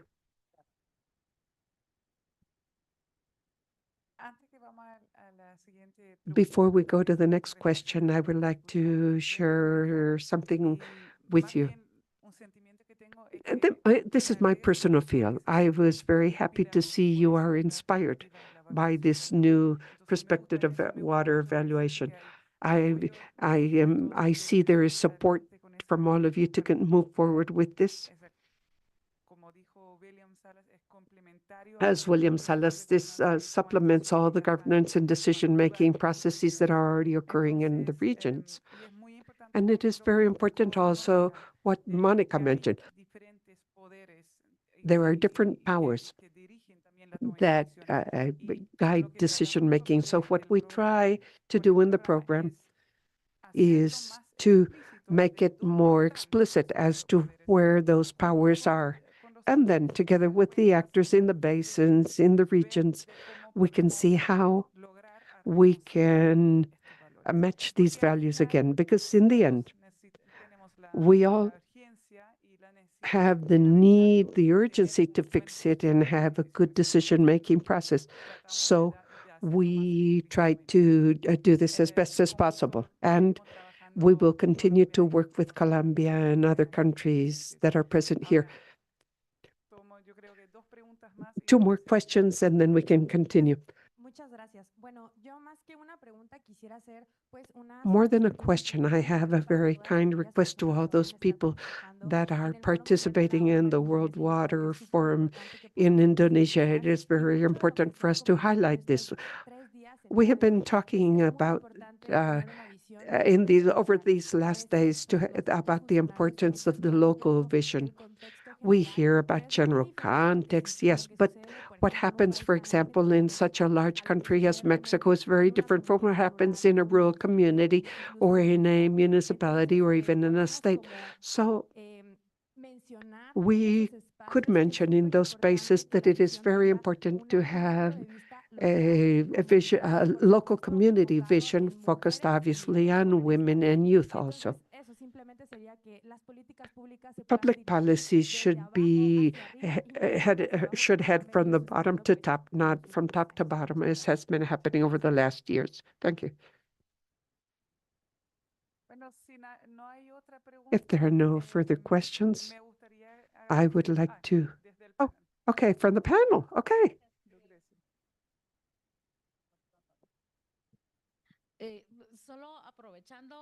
I would just like to take advantage of the comments made. In the integration system, we do have formal processes. And regarding climate change, for example, agriculture and environment are at the top. The technical participants are people appointed by the ministries, decision makers. This is part of the model.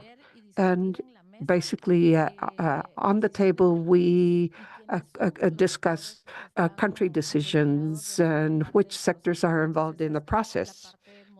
That is our model. And we heard about the case of Colombia. So problems continue to be very much the same.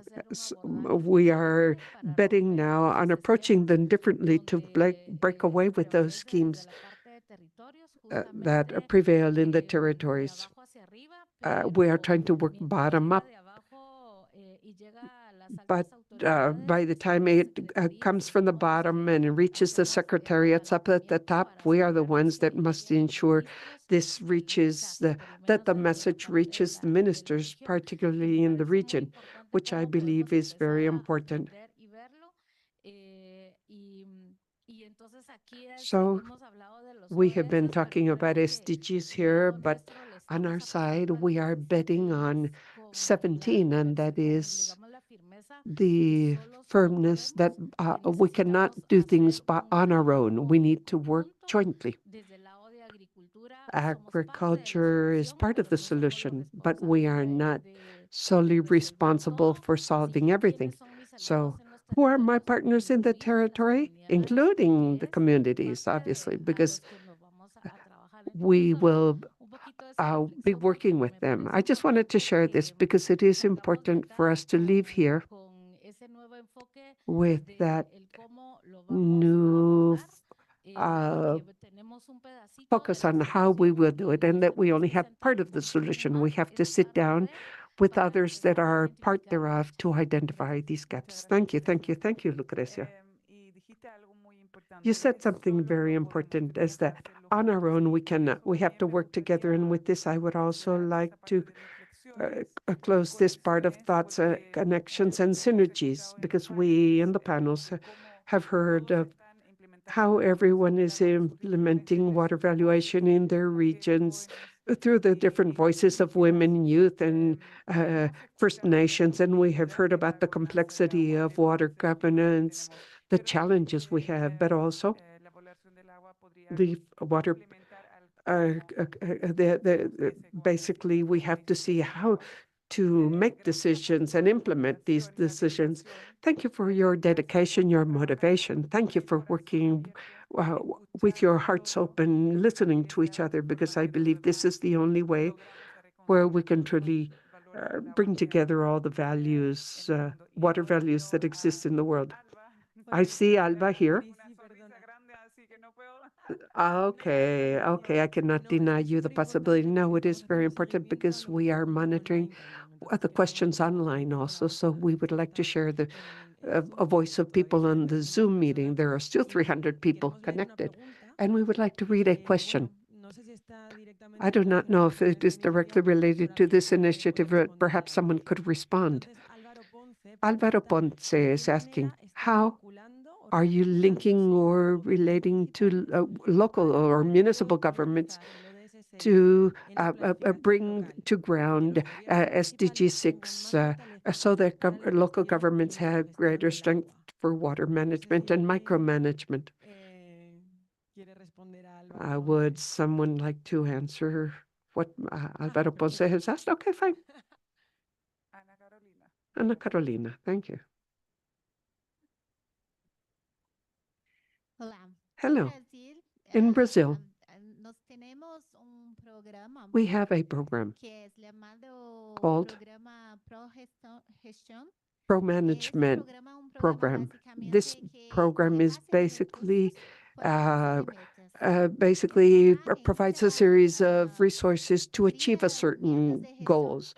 There are management goals set out, and as the province or the state or the municipality or whatever meets the goals, then they receive the resources that must be mandatorily utilized for that management effort. So with this, this has been a quality quantum leap in local management. This is an incentive from the federal government for states to also implement best practices. The federal government has the money, the resources, so this is a way to share that knowledge and pass it on. This involves both technical goals as well as monitoring, the monitoring stations, the gauging stations in the territories, and training and the capacity building of people to work in local management. Thank you. Thank you. Very good. I see Alba. Are there more questions, or was that it? Okay, thank you. Well, there are many more, yes. Then the questions continue to pop up online. Well, thank you, everyone, for being present here.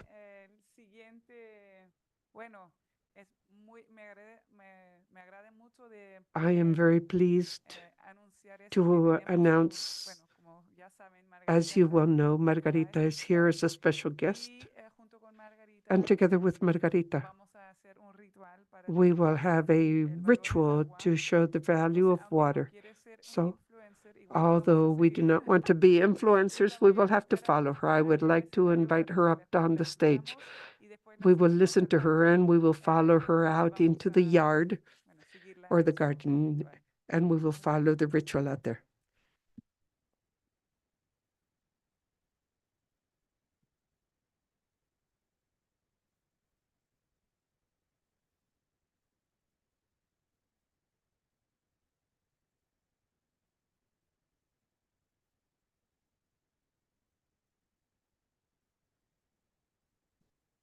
For this ritual, it is very important to mention that after the ritual, we will take a coffee break, believe it or not.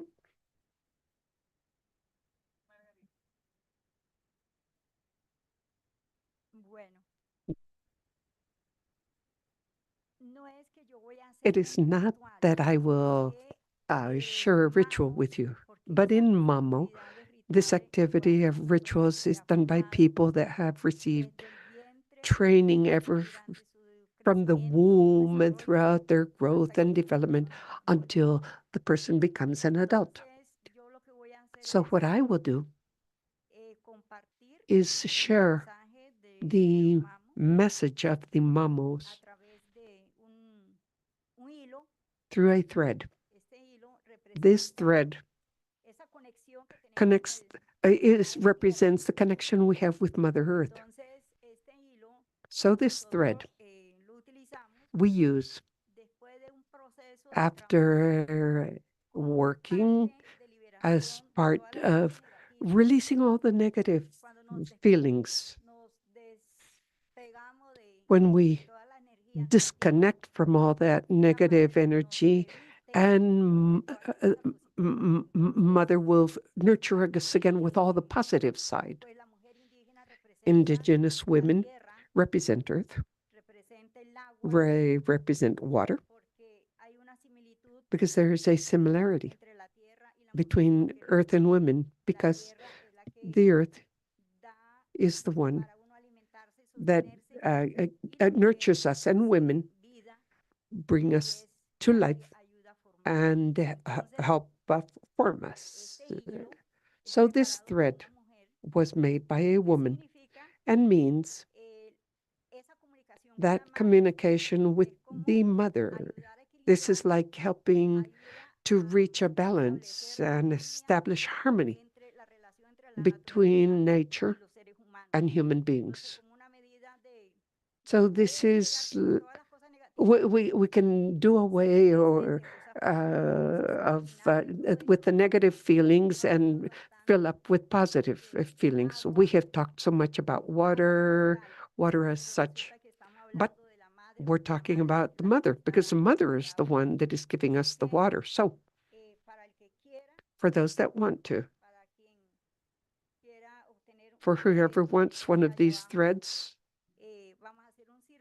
let us form a circle on men on one side, women on the other, and we will give you a thread. Like the mama voice in the Sierra Nevada. Through this thread, I will take you to Sierra Nevada in Colombia, where the mamos are. And we have the different other groups in the area. So I invite you.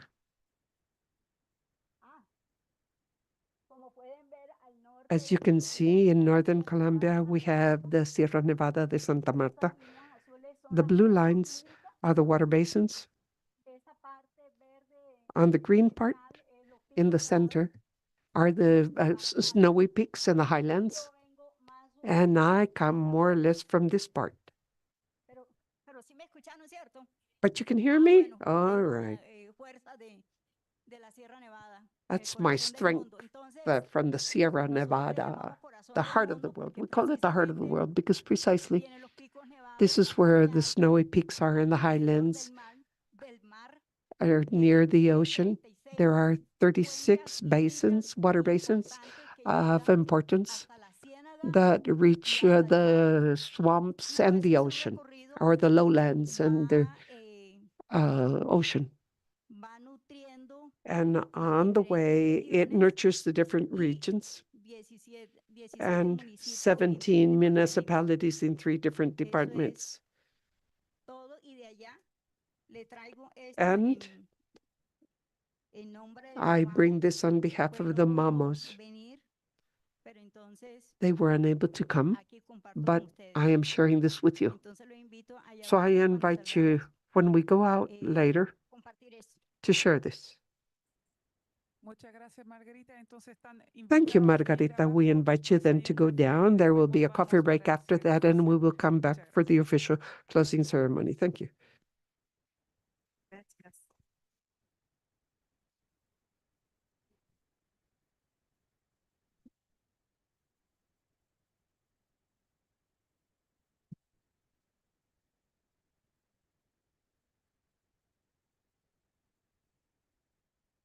El agua es un elemento vital para el logro de la Agenda 2030. Por ello, la Comisión Económica para América Latina y el Caribe, CEPAL, promueve espacios de diálogo e intercambio en el marco de la Agenda de Acción Regional por el Agua, para promover una transición hídrica sostenible e inclusiva y en línea con los ejes prioritarios definidos por el Grupo de Coordinación Regional para América Latina y el Caribe, para la participación en el 10º Foro Mundial del Agua. En este ámbito, la CEPAL organizará del 11 al 13 de marzo los Diálogos Regionales del Agua 2024, espacio de alto nivel ministerial con intercambios de experiencias técnicas con enfoque multiactor para promover buenas prácticas e impulsar el logro del ODS 6 en la región, que busca garantizar la disponibilidad de agua y su gestión sostenible y el saneamiento para todos.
El agua es un elemento vital para el logro de la Agenda 2030. Por ello, la Comisión Económica para América Latina y el Caribe, CEPAL, promueve espacios de diálogo e intercambio en el marco de la Agenda de Acción Regional por el Agua, para promover una transición hídrica sostenible e inclusiva y en línea con los ejes prioritarios definidos por el Grupo de Coordinación Regional para América Latina y el Caribe para la participación en el 10º Foro Mundial del Agua. En este ámbito, la CEPAL organizará del 11 al 13 de marzo los Diálogos Regionales del Agua 2024, espacio de alto nivel ministerial con intercambios de experiencias técnicas con enfoque multiactor para promover buenas prácticas e impulsar el logro del ODS 6 en la región, que busca garantizar la disponibilidad de agua y su gestión sostenible y el saneamiento para todos.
El agua es un elemento vital para el logro de la Agenda 2030. Por ello, la Comisión Económica para América Latina y el Caribe, CEPAL, promueve espacios de diálogo e intercambio en el marco de la Agenda de Acción Regional por el Agua, para promover una transición hídrica sostenible e inclusiva y en línea con los ejes prioritarios definidos por el Grupo de Coordinación Regional para América Latina y el Caribe para la participación en el 10º Foro Mundial del Agua. En este ámbito, la CEPAL organizará del 11 al 13 de marzo los Diálogos Regionales del Agua 2024, espacio de alto nivel ministerial con intercambios de experiencias técnicas con enfoque multiactor para promover buenas prácticas e impulsar el logro del ODS 6 en la región, que busca garantizar la disponibilidad de agua y su gestión sostenible y el saneamiento para todos.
El agua es un elemento vital para el logro de la Agenda 2030.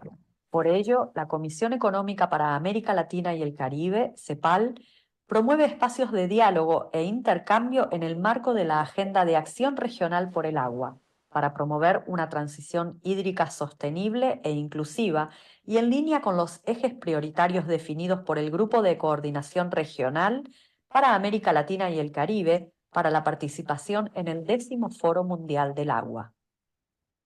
En este ámbito, la CEPAL organizará del 11 al 13 de marzo los Diálogos Regionales del Agua 2024, espacio de alto nivel ministerial con intercambios de experiencias técnicas con enfoque multiactor para promover buenas prácticas e impulsar el logro del ODS 6 en la región, que busca garantizar la disponibilidad de agua y su gestión sostenible y el saneamiento para todos.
El agua es un elemento vital para el logro de la Agenda 2030.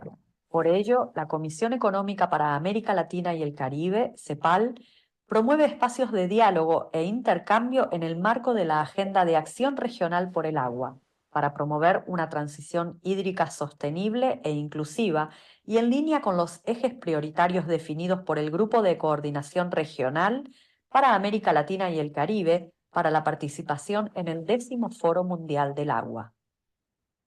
En este ámbito, la CEPAL organizará del 11 al 13 de marzo los Diálogos Regionales del Agua 2024, espacio de alto nivel ministerial con intercambios de experiencias técnicas con enfoque multiactor para promover buenas prácticas e impulsar el logro del ODS 6 en la región, que busca garantizar la disponibilidad de agua y su gestión sostenible y el saneamiento para todos.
El agua es un elemento vital para el logro de la Agenda 2030.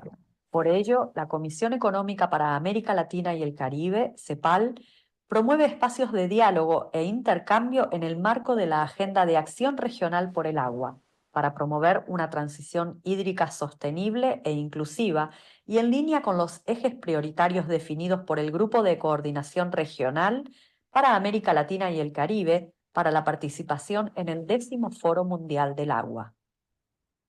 En este ámbito, la CEPAL organizará del 11 al 13 de marzo los Diálogos Regionales del Agua 2024, espacio de alto nivel ministerial con intercambios de experiencias técnicas con enfoque multiactor para promover buenas prácticas e impulsar el logro del ODS 6 en la región, que busca garantizar la disponibilidad de agua y su gestión sostenible y el saneamiento para todos.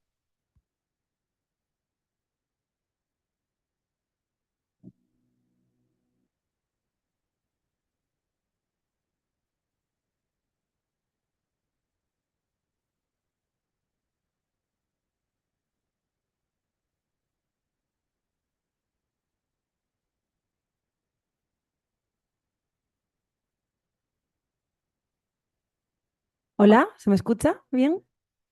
Ya.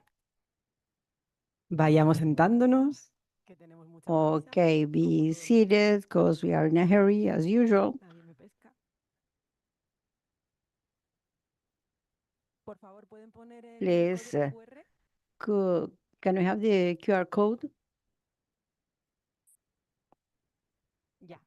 Bueno, estimados, Okay, estimadas, llegamos a dears, el momento this is the final moment of these pretty good 3 days, so to feel really happy.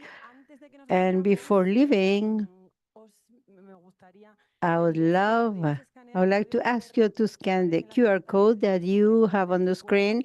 This is the most important one of all of them we show you before. This is the final survey, and that will help us to improve in this kind of events. Please scan, please the online audience, could you scan it as well in order to answer the questions that are really useful for us to continue improving in this type of events. Thank you.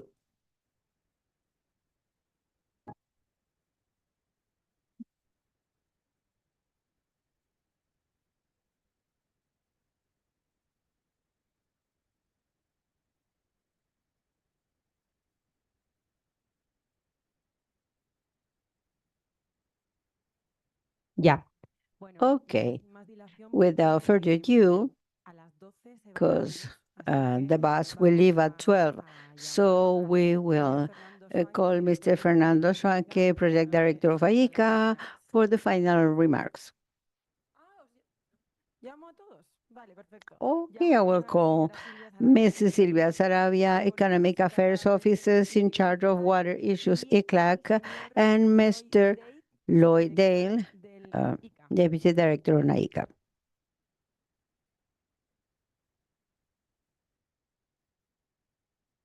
Bueno, Okay, so we are at the end. I believe it was absolutely amazing event. First of all, I would like to thank everybody for your presence in our house.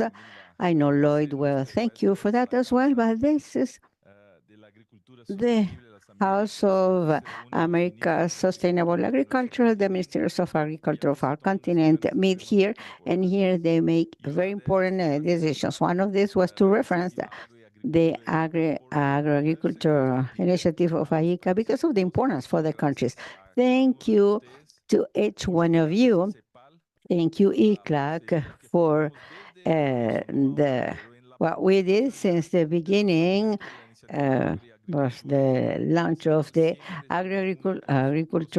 agriculture situation. We were always looking at the future. So because of the honor we have to receive this event at home. So thanks to the other partners for the initiative and for those who come from the University of Nebraska, IDB, CAF, World Bank, and others that come to work all together in this such an important topic for our continent, for the Caribbean. I have written some words, but I'm not going to read them. So when we started internally discussing the topic of water and agriculture, there was the Minister resolution saying this is the commitment of the primary sector of our countries, which is to help and to face the water crisis.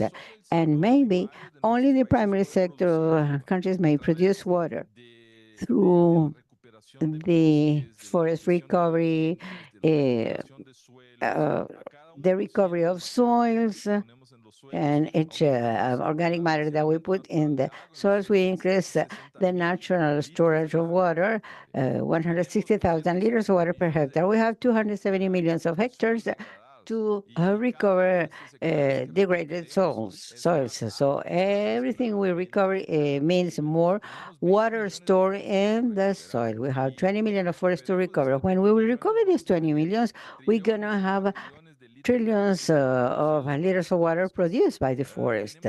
We need to improve the efficiency in the use of water. I was looking here. They say, okay, agriculture consumes 70% of fresh water of the country. That's true. But the rice has 70% of water, banana has 71% of water, onion 90% of water, mango 82% of water, pineapple 87% of water. So we are putting water in the food we consume.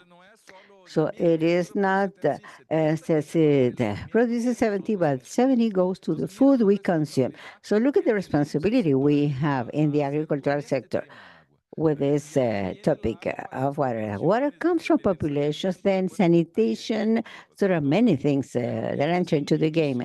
This is a beginning of a big journey that will take many years, but we as institutions responsible of this topic, and because of others, need to make things much better, things that we do to face this topic. So, from the bottom of our heart, on behalf of our Director General, thank you very much for the event. Thank you for being in our house. And we're always going to be here open to this kind of discussions. Thank you very much.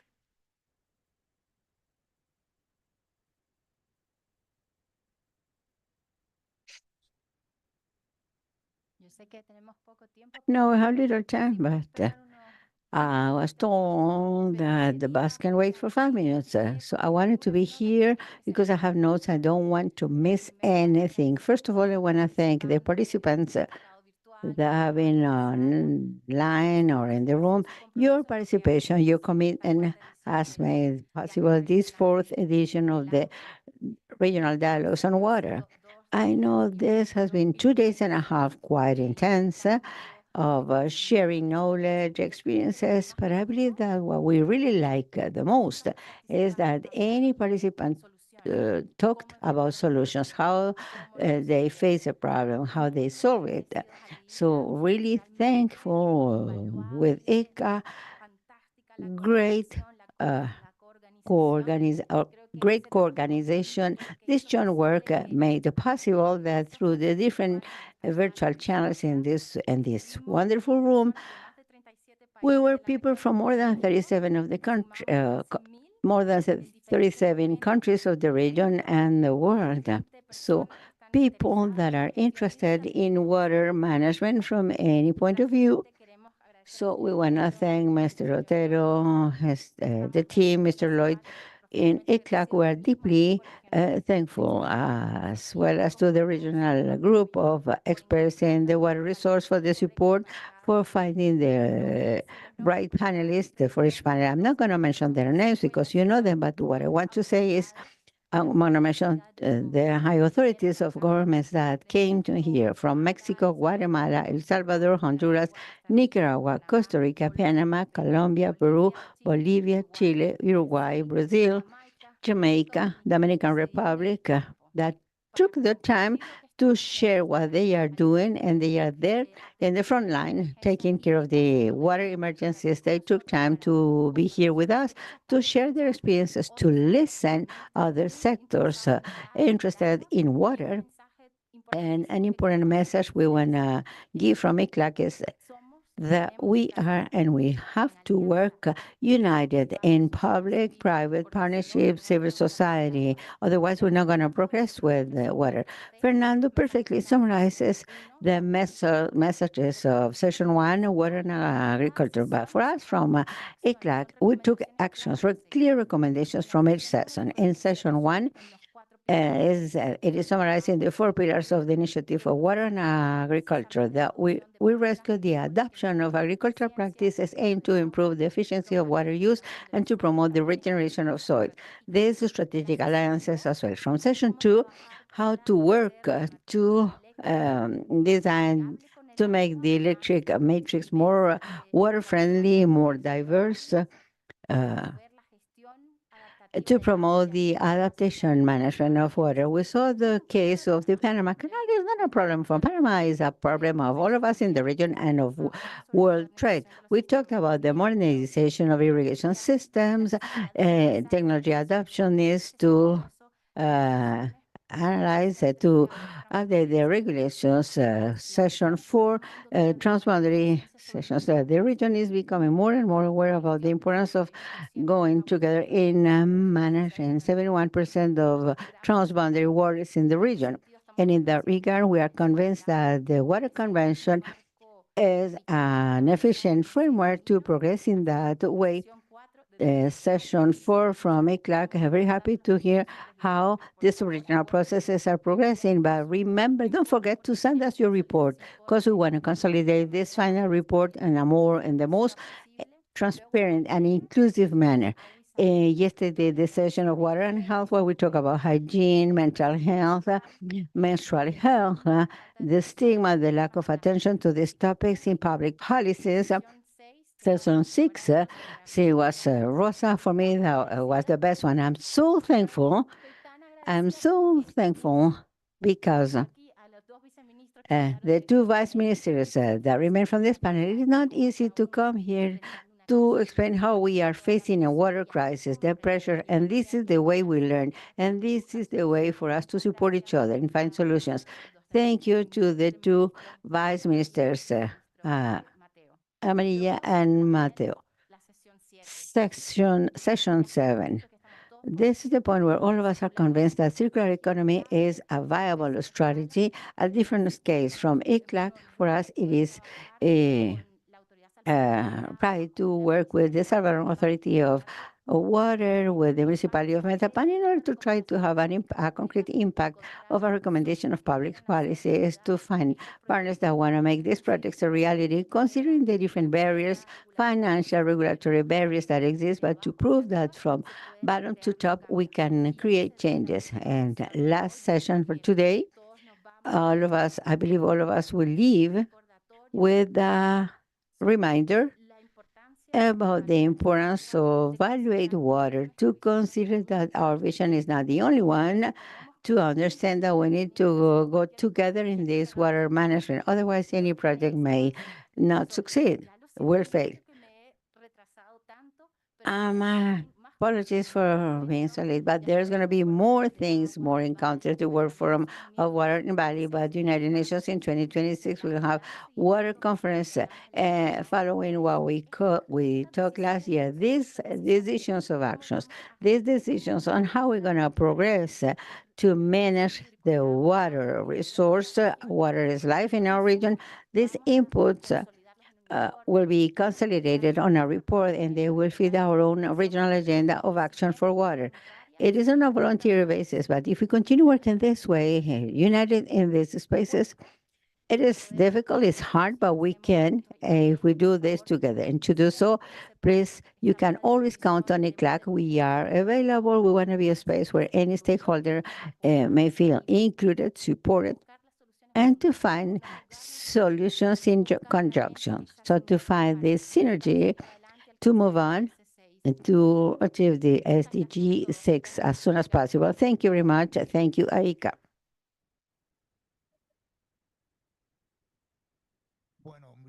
Okay, thank you very much, Silvia. Your energy is contagious.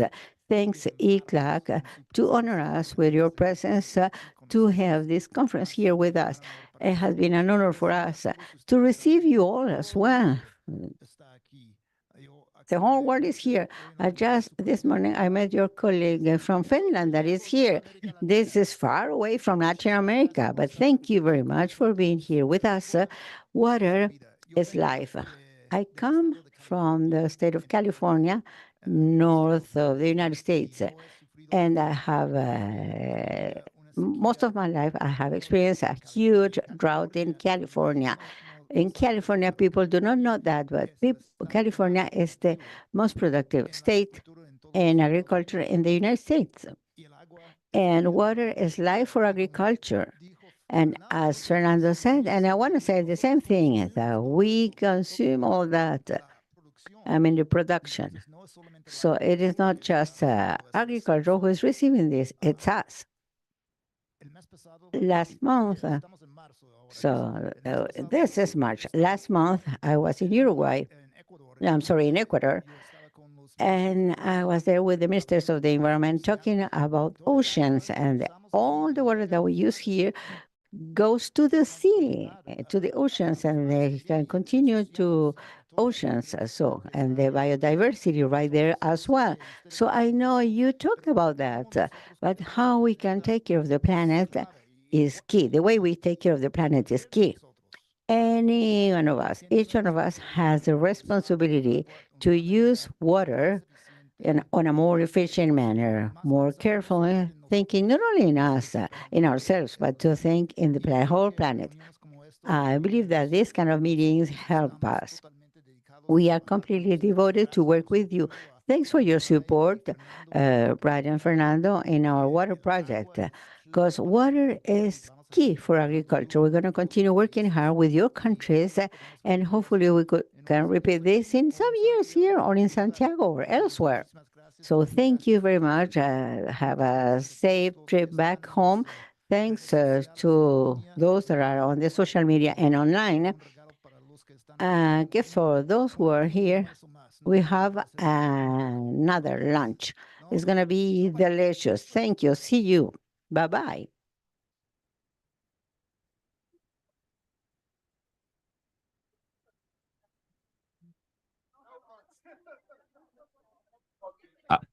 Queríamos hacer un almuerzo, pero hay muchas. We want to offer lunch, but there are many people with a flight that leave at 12.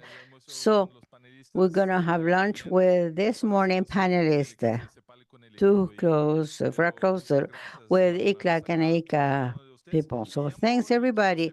So I call the AICA team and the ICLAC team for the final picture of the event.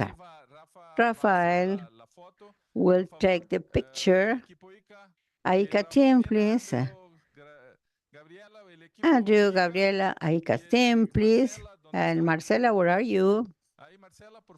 Marcela, please. Thank you.